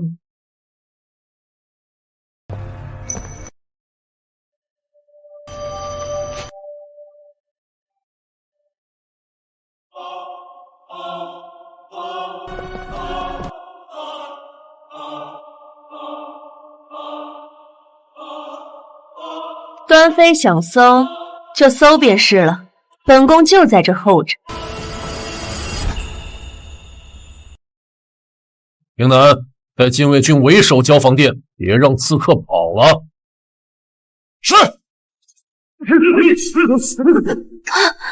此刻趁着夜会还要继续把事情接过去，否则等萧红借机发挥，这后宫就要成了他萧家女儿的天下了。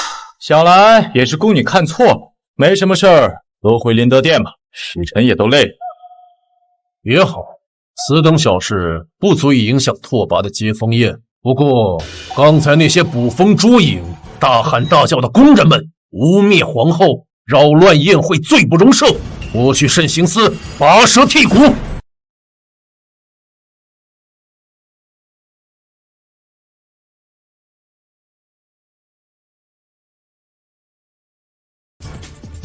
臣妾恭送皇上。臣女恭送皇上。末将恭送。萧家满门奸佞之臣，野心昭然若揭。端妃，本宫只是病了几日，你当本宫是死了吗？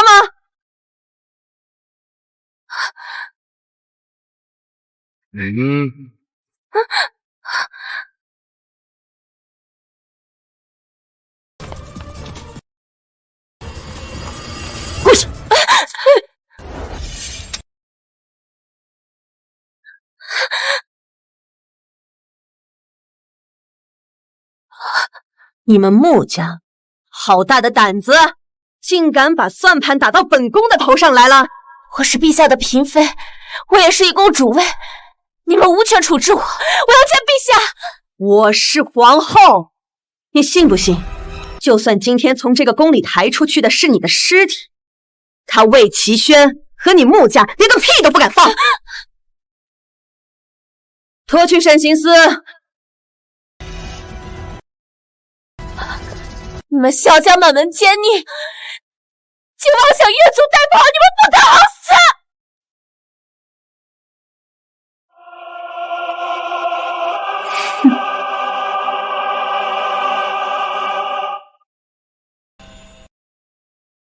今夜宫内发生那么多事，小姐定是累坏了。你先下去吧。是。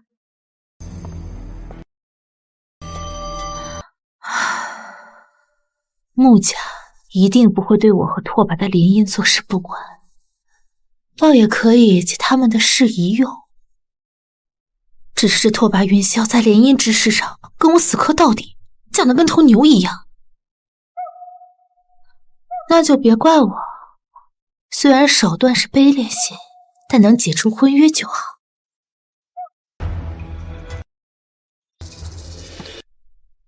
怎么会失败？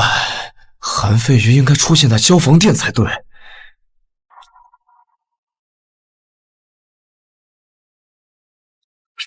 又是萧望舒。主子，陛下的密函。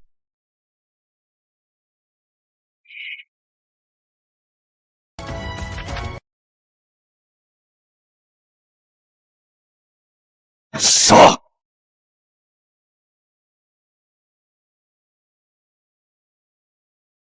传我命令，留意拓跋的动向，一旦他们离开驿站，便动手杀了他们。是。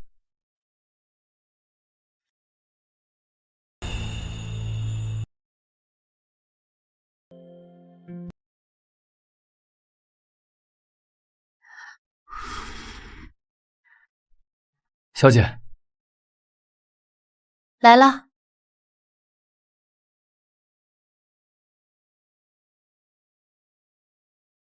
尝尝我做的新品，我想把这东西放在玉石斋售卖。这是拓跋部落的传统奶茶，不过我稍加改良了一下。哦，小姐，下面的人查到了，莫云泽派了杀手在驿站附近蹲守，就等他们离开便动手。这是个好机会啊！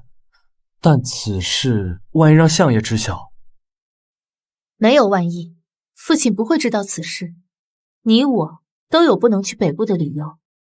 若拓跋三王子还是不肯让步呢？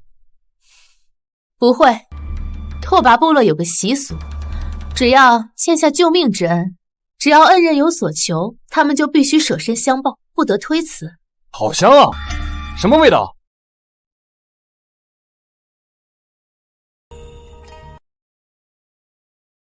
望舒妹妹，你在做什么？在煮奶茶。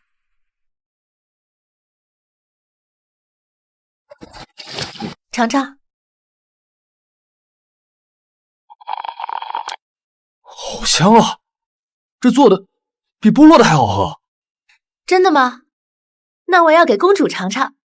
那正好，今儿就在府门口的马车候着。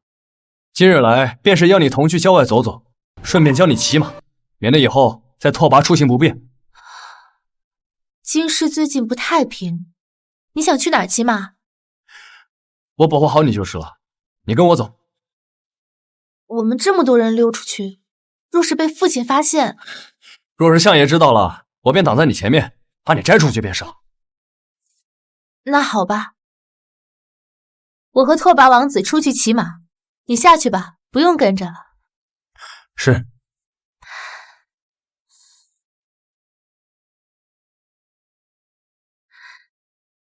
请。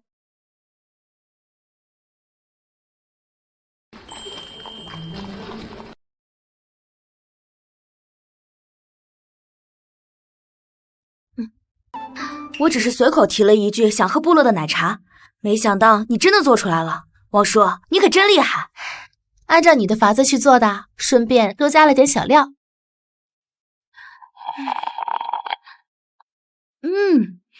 你们中原的茶香做出来的奶茶也是很香的，里面这些小圆子软软的、糯糯的，可有意思了。你喜欢就好，到时候我让玉石斋加上这道饮品，你想喝了随时都去喝。王叔，你真好，我真想让你留在京师，我以后还想和你玩呢。对了，你以后要是嫁给了我三王兄，你在京师的那些产业可怎么办啊？留给母亲啊，到时候我不在他身边，那些铺子就留给他掌管中馈。停。好，就在这儿吧，望舒妹妹。就在这儿吧，望舒妹妹。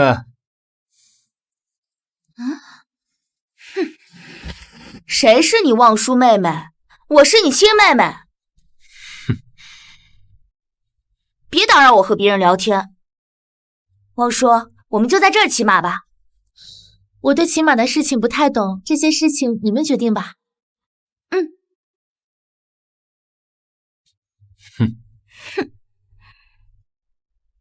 走吧。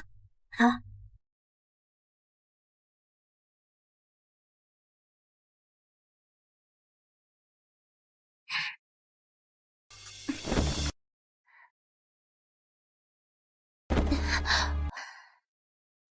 三哥，刚才我下来的时候，你怎么不扶我呀？你不需要。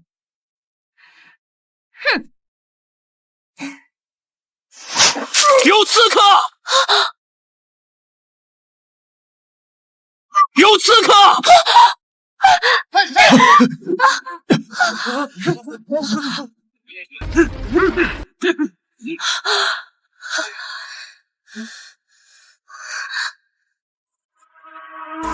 住手！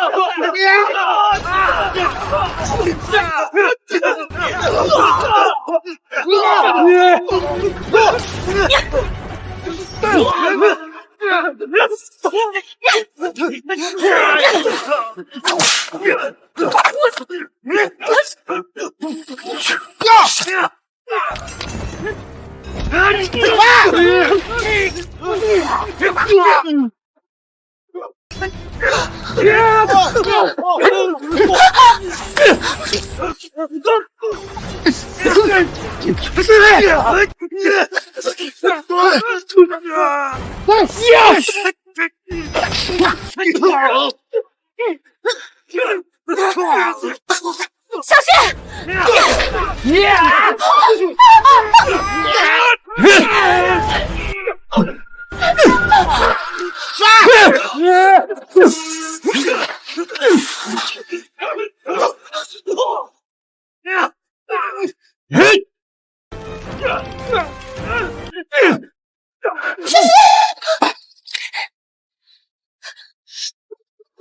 我说，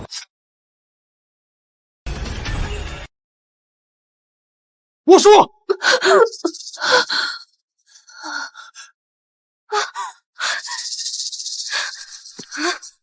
走，你走不了。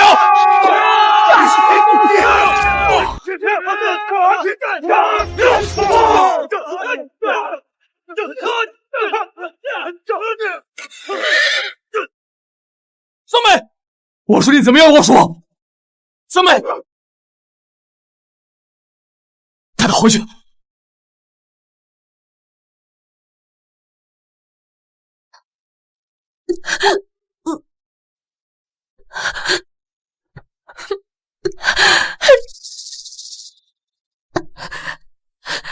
怎么会受这么重的伤呢，小姐？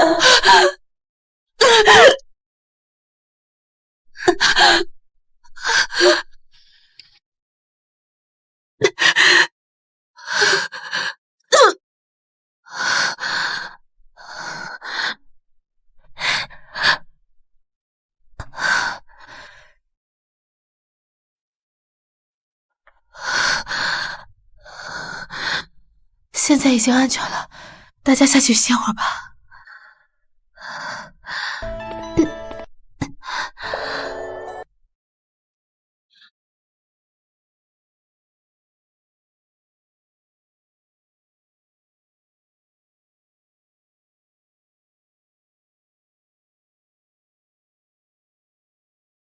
王叔，那你好好休息啊。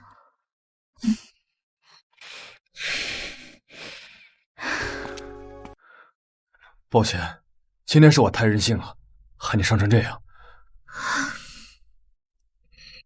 今后我定会全心全意的待你，回到部落后绝不会让人欺负你，如有违背，天打雷劈。云霄哥哥，你当真不知道我想说什么吗？嫁给我，于你而言就那么不情愿吗？若是对我没有半分情爱，今人又何苦舍命相救？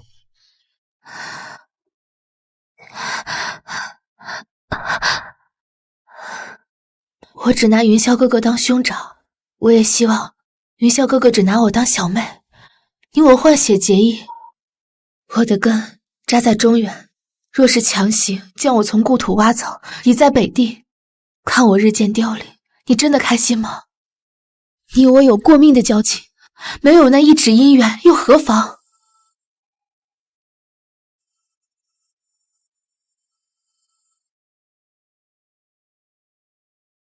只要云霄哥哥肯退让一步，我保证3年以后，我会每隔半年就往北地运送米粮，保拓跋部落的子民粮食无忧。只要我活一天，这约定就作数一天。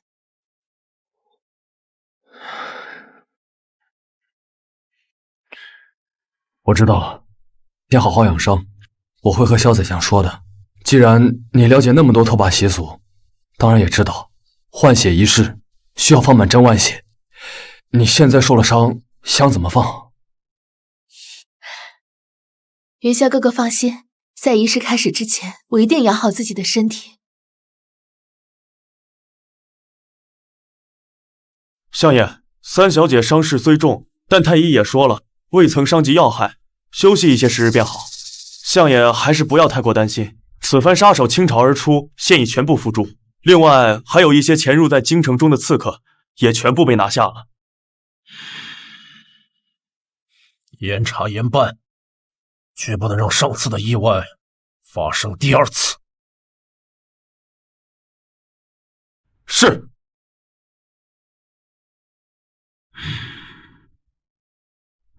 相爷，拓跋三王子求见。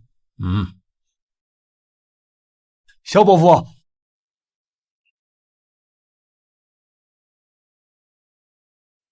云霄，你来了，找伯父有什么事吗？晚辈今日过来，是恳请萧伯父取消晚辈和望舒妹妹的婚约。是望舒那孩子在你面前胡闹了吗？没有，是晚辈与望舒妹妹仅有兄妹之谊，实无男女之情。望舒妹妹心性坚韧，聪慧敏锐，晚辈不想耽误她。我们二人遭此一劫，也算是过命之交，救命之恩比天重，晚辈又岂能将其束缚北地，恩将仇报？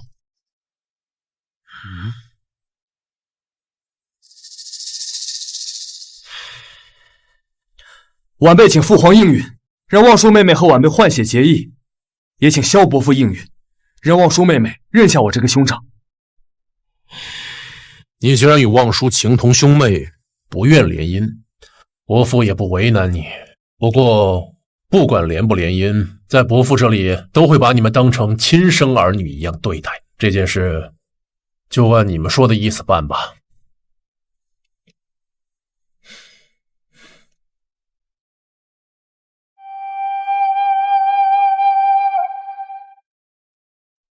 你也真是的，好端端的溜出去跟人家骑什么马呀？现在好了吧，不能动弹了，真是吓坏为娘了。哎呀，娘亲，你这样一勺一勺的喂药，我没摔死都被苦死了。呸呸呸，不许说那个字。哎，是，女儿知错了。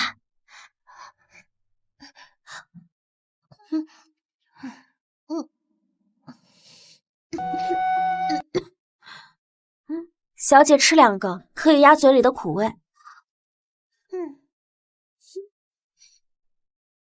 望舒，我来看你了。臣妇参见公主。夫人不必多礼，我是来看望望舒的。要不是因为我和王兄非要带她出去玩，望舒也不会遭此无妄之灾。公主和三皇子无爱便好。望舒既为侯府的嫡女，什么事情该做，什么事情不该做，她心里都有数。公主不必介怀。既然公主来了，那臣妇就不叨扰公主和望舒说体己话了。臣妇告退。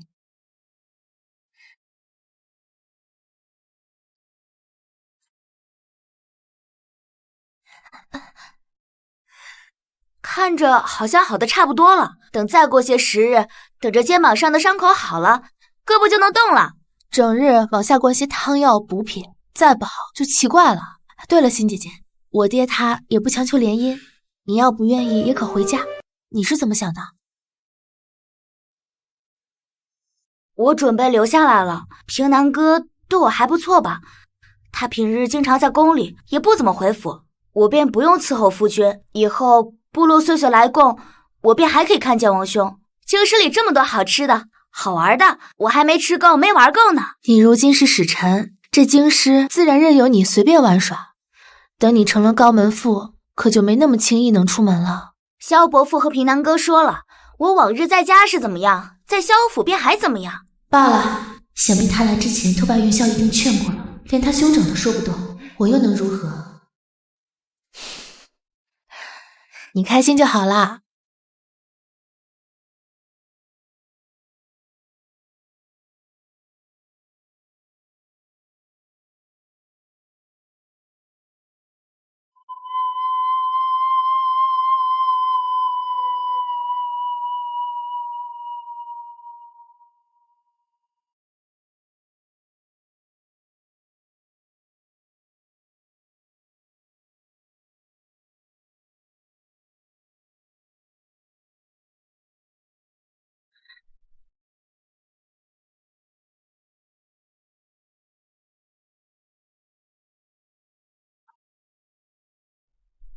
我这个三妹还真不能小觑。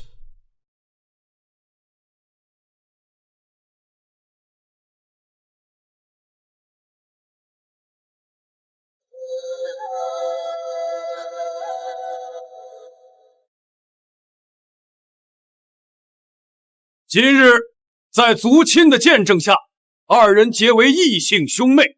此后，他们体内流着彼此的血液，亲如手足。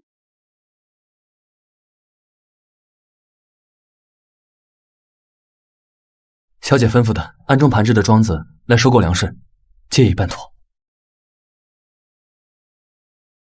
距离拓跋回朝，拓跋新嫁入萧家已经过了2个月。这2月里，京师太平无事，事情交给你，我一向放心。如此一来，日后购买的粮食不会被穆家人查了去。小姐出事了！皇后娘娘早产，希望让你陪夫人一起进宫，现在就去。到底发生什么事？这才8个月，怎么突然就发动了？是冷宫里的穆娘娘，穆贵妃。自从上次宫宴后，穆娘娘被贬为庶人，打入冷宫，也不知怎么从冷宫里逃了出来，形似疯癫般的冲撞了皇后娘娘，这才导致娘娘早产。这穆家人真是一刻都等不了。使劲啊，娘娘！娘娘，使劲啊，娘娘！人家这把劲儿使劲啊，娘娘！娘娘，使劲！陛下驾到！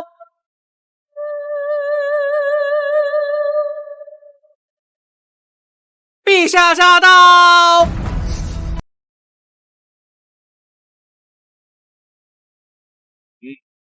陛下，臣妇有一事不知，皇后娘娘好端端的，怎么就突然早产了？皇后孕后一直是由萧夫人着人打理，朕倒是也想问问，皇后好端端的，怎么突然早产？陛下息怒，既然陛下也心有疑虑，还反省陛下英允，容臣妇在这云光殿查上一查。萧夫人现在想彻查云光殿，就不怕影响皇后生产吗？皇后与腹中的皇嗣一向康健，这突然早产必有缘由。此刻情况紧急，若不查清楚这缘由，日后伤了皇后可如何是好？三妹所言有理，陛下，为了您与后宫众多嫔妃的安危，请陛下准许容臣带兵搜证。都把禁军带来了，还能让朕不应允吗？查！遵命。里面生产多久了？已经快2个时辰了。母亲，我不放心长姐，想进去瞧瞧。三小姐，三小姐，未出嫁岂能进产房？我与长姐从小一同长大，姐妹情深，如何进不得？长姐这个时候肯定需要我陪着她。此时此刻，产妇和太医都在忙着，三小姐贸然进入，不怕影响节生，伤了皇后？快去拿身片来，娘娘脱力了！好。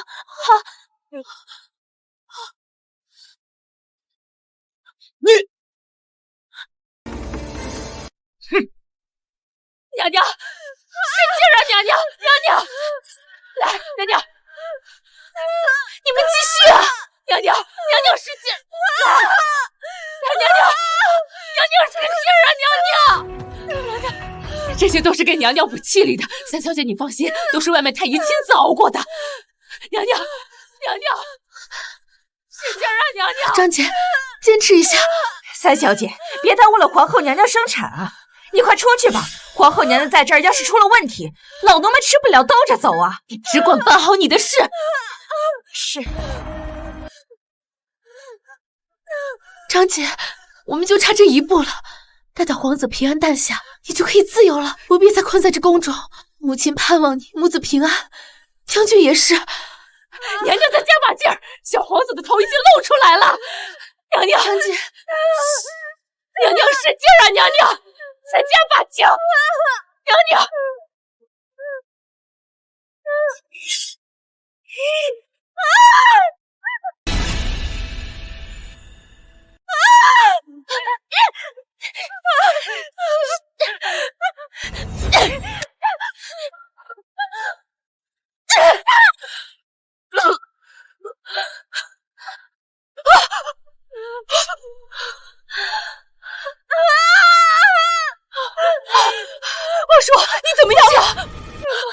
下我！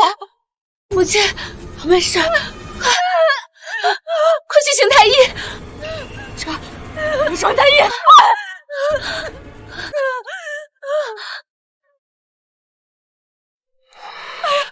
生了！是为皇子！就在他生下来了，还是个皇子，下一步是不是要逼朕退位了？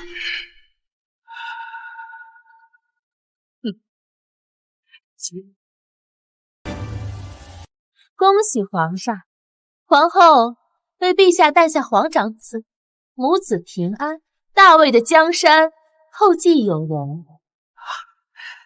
恭喜陛下！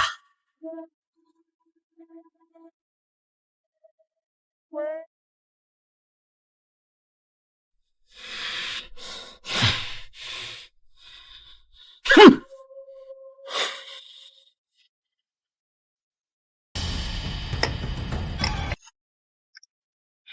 你长姐的身体如何？回父亲，太医说了，长姐既是早产，又因为在产时受惊，所以需要好好调理一番，身子才能恢复。穆家，好大的狗胆！哼！连我萧氏的血脉都敢明着动刀子，真是脖子够硬，经得起九族连坐的铡刀斩吗？父亲，穆家此番的算计，差点害长姐丢了性命，此仇不能不报。我有一计可重创他，只不过需要父亲舍弃一些蝇头小利。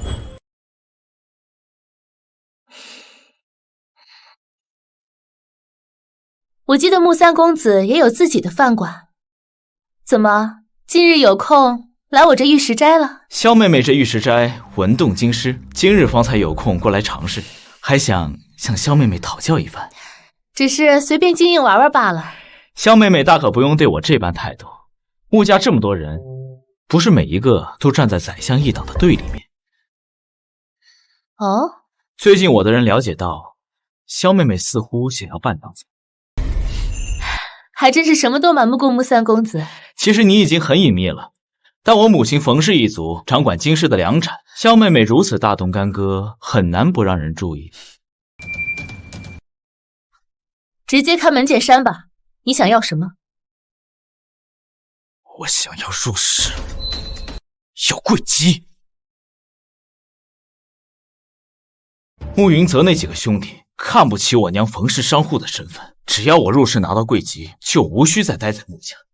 我也不想和慕云泽一样以卵击石，更不想与萧家为敌。朝堂之上的事，我是一窍不通。不过我可以去父亲那里探探口风，就是不知你能开多少价。只要萧妹妹愿意去说，此后妹妹名下所有的铺子所需的医疗食材，都由冯氏商铺全部包揽，还有10万两雪花银一并奉上。就这么一点筹码，你也好意思拿出来跟我商谈？就那么一点医疗食材和10万雪花银，或许可以砸开王府的门，但想要砸开我们宰相府的门，他还不配。那萧妹妹觉得什么样的价格才显得够诚意？谈银钱未免有些俗气。明人不说暗话，那2米的生意我也想做，那就劳烦穆三公子退让一步，将冯氏商户的所有供应商给我。怎么，穆三公子既想要仕途，又想要商户，可这世上哪有两全其美的事情？萧妹妹这一张口还真是大，就是怕这么多粮商一下子把你吃撑。我都还没有吃过，怎么能知道呢？反正我已经明码标价，成与不成在你，不在我。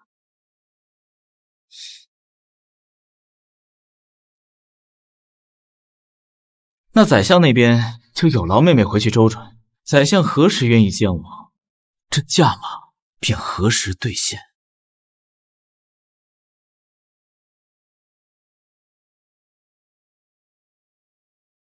只要父亲高抬贵手，将他堵住的仕途打通，那么穆书浩这颗棋子就暂时可以为父亲所用。穆家的庶子在父亲手底下办事，这样既能离间穆家的内部，又能离间穆家和皇帝之间的关系，还能通过冯氏商户的钱财走向，查到他们背后的党羽，左右不过一个贵籍。父亲觉得呢？你已经把利弊看得如此透彻，想必这生意是能做的。只不过，你要这么多粮食做什么？父亲，女儿只是喜欢囤粮，以备不时之需。毕竟这世上任何的销路都可能断，但粮食不断，这是生存之本。大魏与鲜卑的战争在即，书中就是因为缺粮导致大魏战败，这也是萧家衰败最重要的一环。穆书浩是吗？让他明天过来吧。是。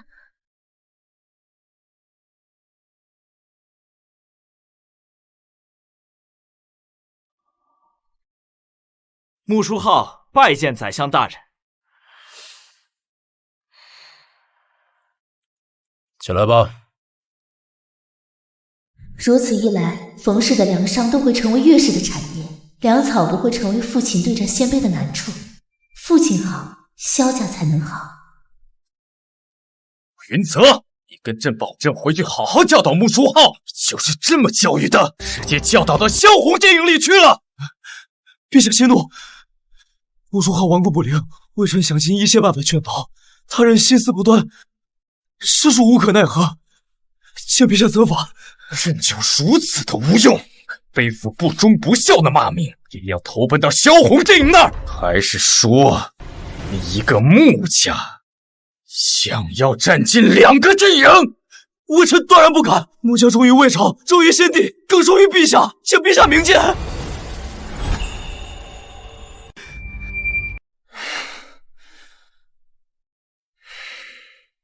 起来吧。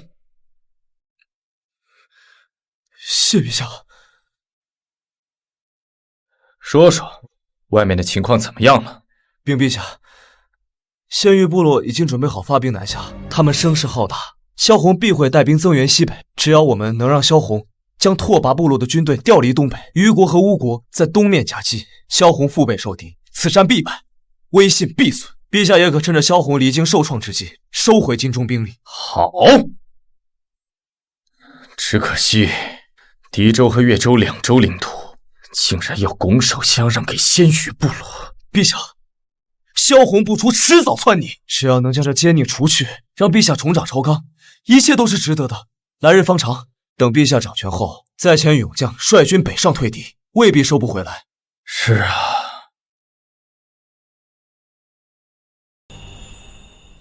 皇长子为嫡为长，应当立储，请陛下立长皇子为储，确保大魏江山后继有人。请陛下体恤宰相，多年来为魏国操劳，立皇长子为储。韩大人、叶大人、裴大人，你们虽说跟随宰相征战多年，为宰相出谋划策，但你们祖上都是魏臣，都是陛下的臣子。你们都抬头看看，先帝他在殿上看着呢，你们都不觉得有愧于列祖列宗吗？先帝啊，您就睁眼看看吧。您在世时，宰相不过利州一校尉，如今却在朝堂威逼新皇，简直就是大逆不道。先帝崩殂，先于蛮族，趁乱进攻我大魏的西北边关，是谁啊？是宰相啊！宰相散尽家财组成军队，不顾生死击退敌寇。陛下年幼登基，外敌虎视眈眈，屡屡犯境，是谁？还是宰相啊！宰相为陛下日夜操劳，外让敌，内安政，将我大魏匡扶于倾倒之际。先帝啊，你睁开眼看看吧！你素以仁德之士，今日在这殿上，今日在陛下身侧，怎么出了这种不忠不义、不知感恩的白眼狼？先帝要是还在，见大魏如此，必降罪天罚。先帝啊，睁开眼来看看你的臣民们，睁开眼看看宰相吧！够了！择良辰吉日，立长皇子魏宗业为太子。陛下圣明。报！现于20万寇军已达边境。这怎么办？仅凭狄州、越州的守军，如何能敌？仙羽部落这是占中原领土占疯了呀！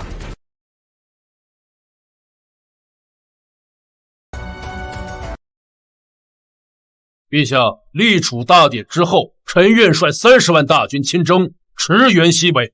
准。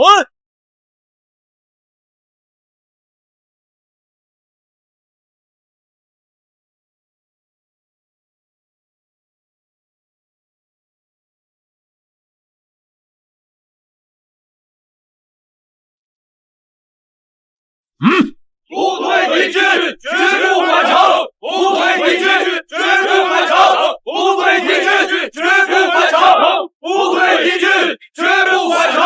不退敌军，绝不返城！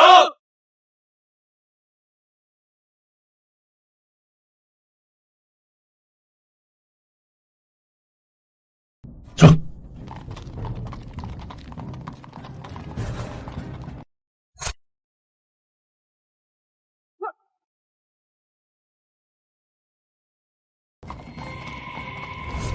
萧红，此次你必死无疑！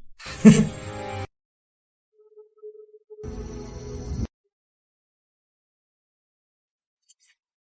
哼！韩飞宇，去截杀皇帝派去拓跋部落的使者，再飞骑快马输船北上，告诉拓跋首领，让他按兵不动，盯紧虞国。是。相爷，皇上亲自下了诏书。还指明让拓跋部落出兵10万随军北上，这背后会不会有什么人在挑唆？管他呢！将在外，君命有所不受。哼！撤！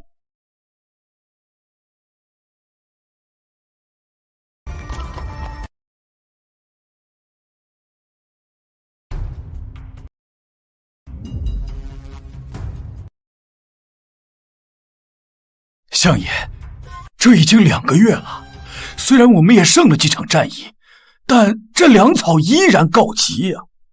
这鲜鱼部落为什么不需要吃喝呢？难道他们从别处谋到了粮草？赤兵回来禀报，鲜鱼部落此番南下，粮仓有重兵把守，以粮仓大小数量，大致估算可供鲜鱼军队征战5月。这些还只是现有的粮草数量，更别谈新的粮食供应。新征的粮食何时才能运到？新征的粮食恐怕还需10日才能送到，且只能支配3个月左右。微臣不知能不能把军中将士的伙食缩减一成。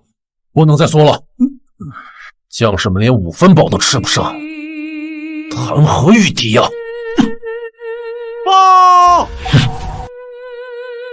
少爷，有粮草送到，是户部和兵部的粮草，提前到了。是粮商商队押运来的。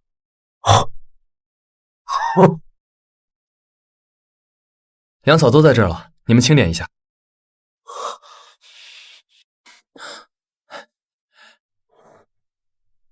见过相爷。阮复兴，正是草民，请相爷签下姓名。这您签收过后，我们才能去三小姐那里销账。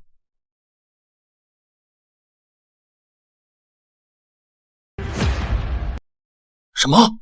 相府3小姐？是啊，相府3小姐也是我的东家。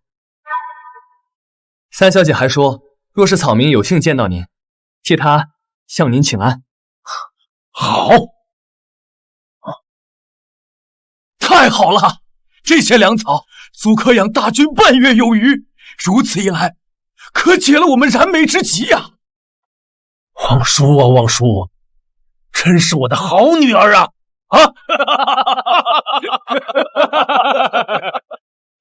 好。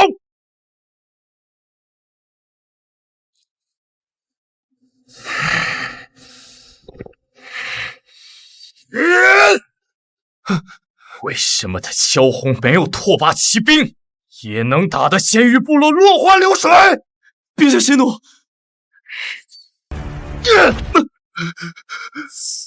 我还没有为你们穆家话呢。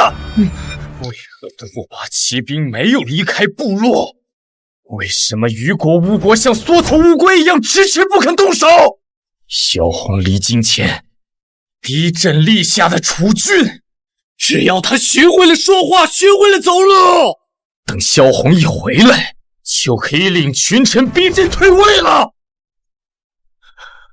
如今这朝堂之上，我们的人不是被萧红除掉，就是转投他们，已经没有我们的人了。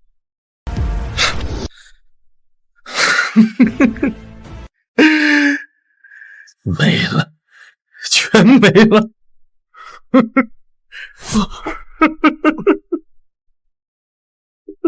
大魏要毁在朕的手里，朕愧对先皇啊！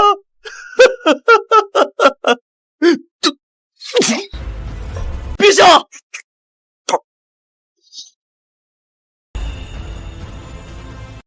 这点心做的可真不错，可不是嘛。母亲，献于军队，割地送马启降。太好了，你算的还真是准，说今年冬季相爷就能班师回朝，果然不假。将军，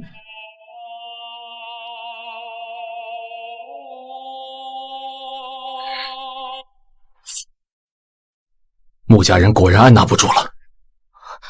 发生什么事了？张姐让我和三妹进宫一趟，宫中有奸人意图毒害太子殿下和皇后娘娘，不成想陛下在太子东宫误服了太子的羹汤，身中剧毒。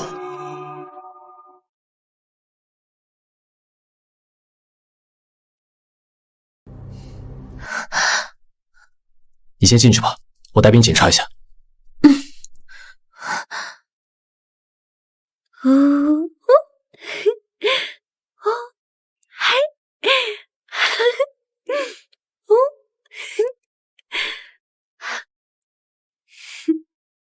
张姐，怎么回事啊？一出戏罢了。他魏齐轩想方设法要除去叶儿，免得他再狗急跳墙生什么事端。我只能先除掉他了。本以为要等到父亲班师回朝再举行新帝登基大典，现在看来是不用等了。这样也好，皇帝陛下确实不太听话，既然不愿意听我们的，那就不必强求他。三妹，你去看一看他还剩多少口气。好的，张姐，我这就去。你好生照顾自己。去吧。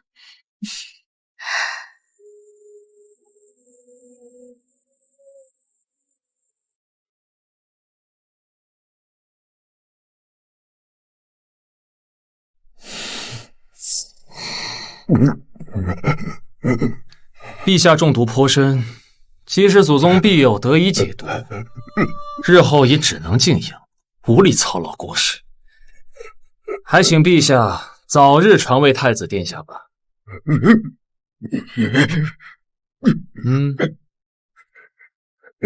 二哥若是有事和陛下商议的话，不必管我。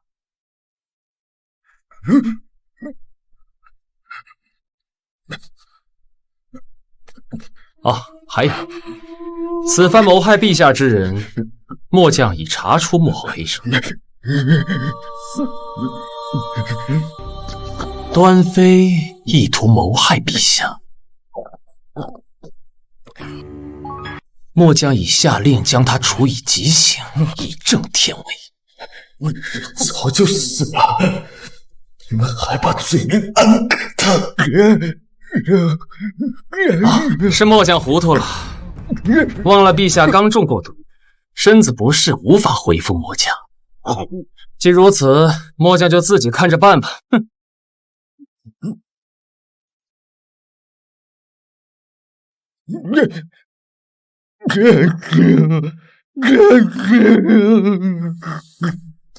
陛下有何吩咐？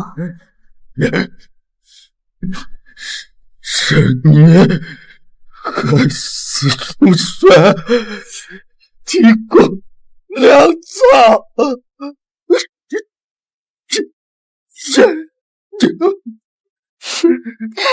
奸佞，那我们便让你好好瞧瞧，这奸佞是如何争抢硬夺，成为正统。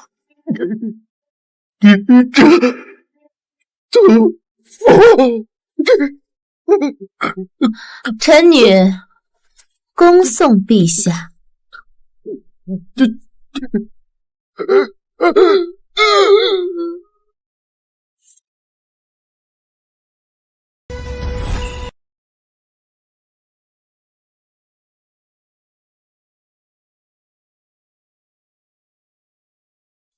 启禀太后，臣要揭发穆家父兄叛国叛军，相助外敌，攻略国土，此乃证据。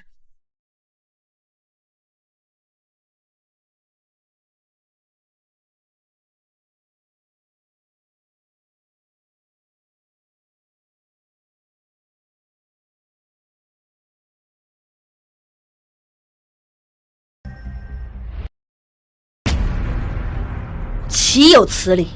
他穆氏通敌叛国，罪无可恕，则穆氏满门杀无赦，秋后问斩。穆书浩，你揭发有功，将功抵罪，擢升户部侍郎。谢太后。皇上还有一事要说。朕以冲灵作剑，养成天命。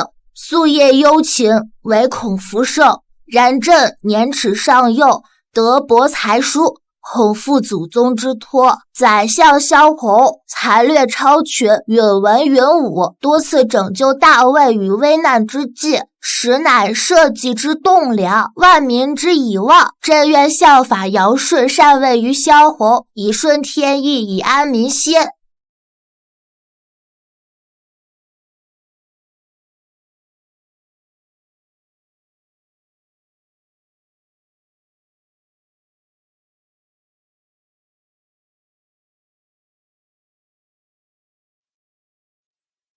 臣定不负陛下所托。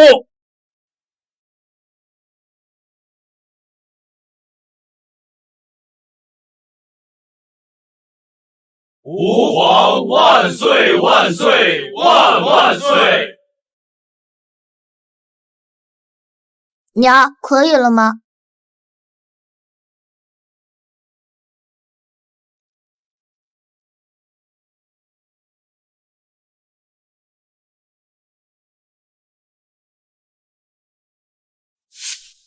参见皇上，吾皇万岁万岁万万岁！众金平身，谢皇上。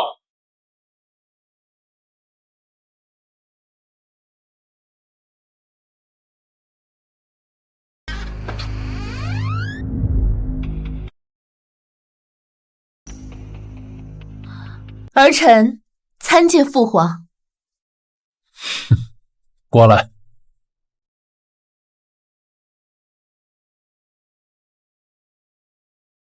王叔，你觉得朕立谁为太子更好？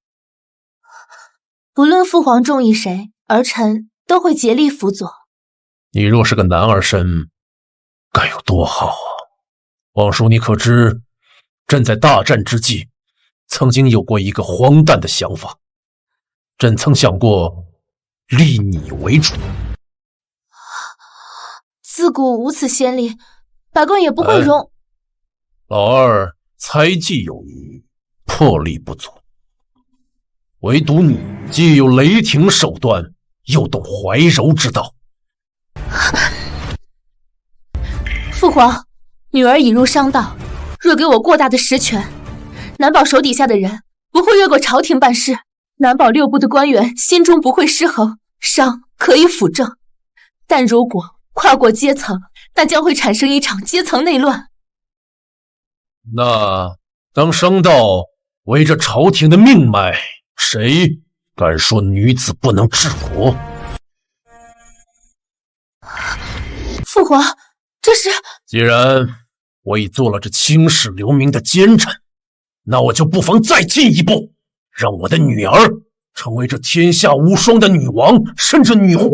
王叔，为父只问你这一次，这皇位，你可有想法？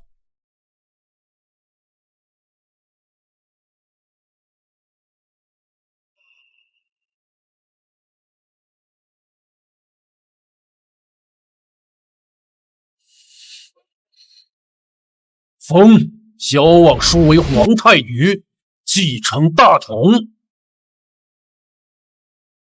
望舒，为父知晓你的野心，这皇位你做最合适。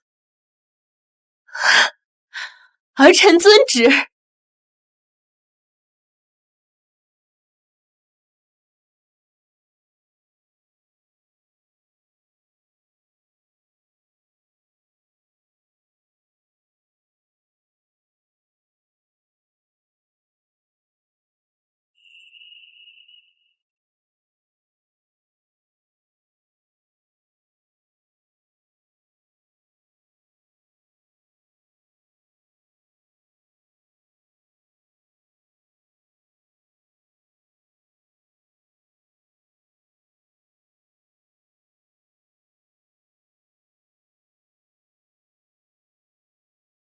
多谢父皇。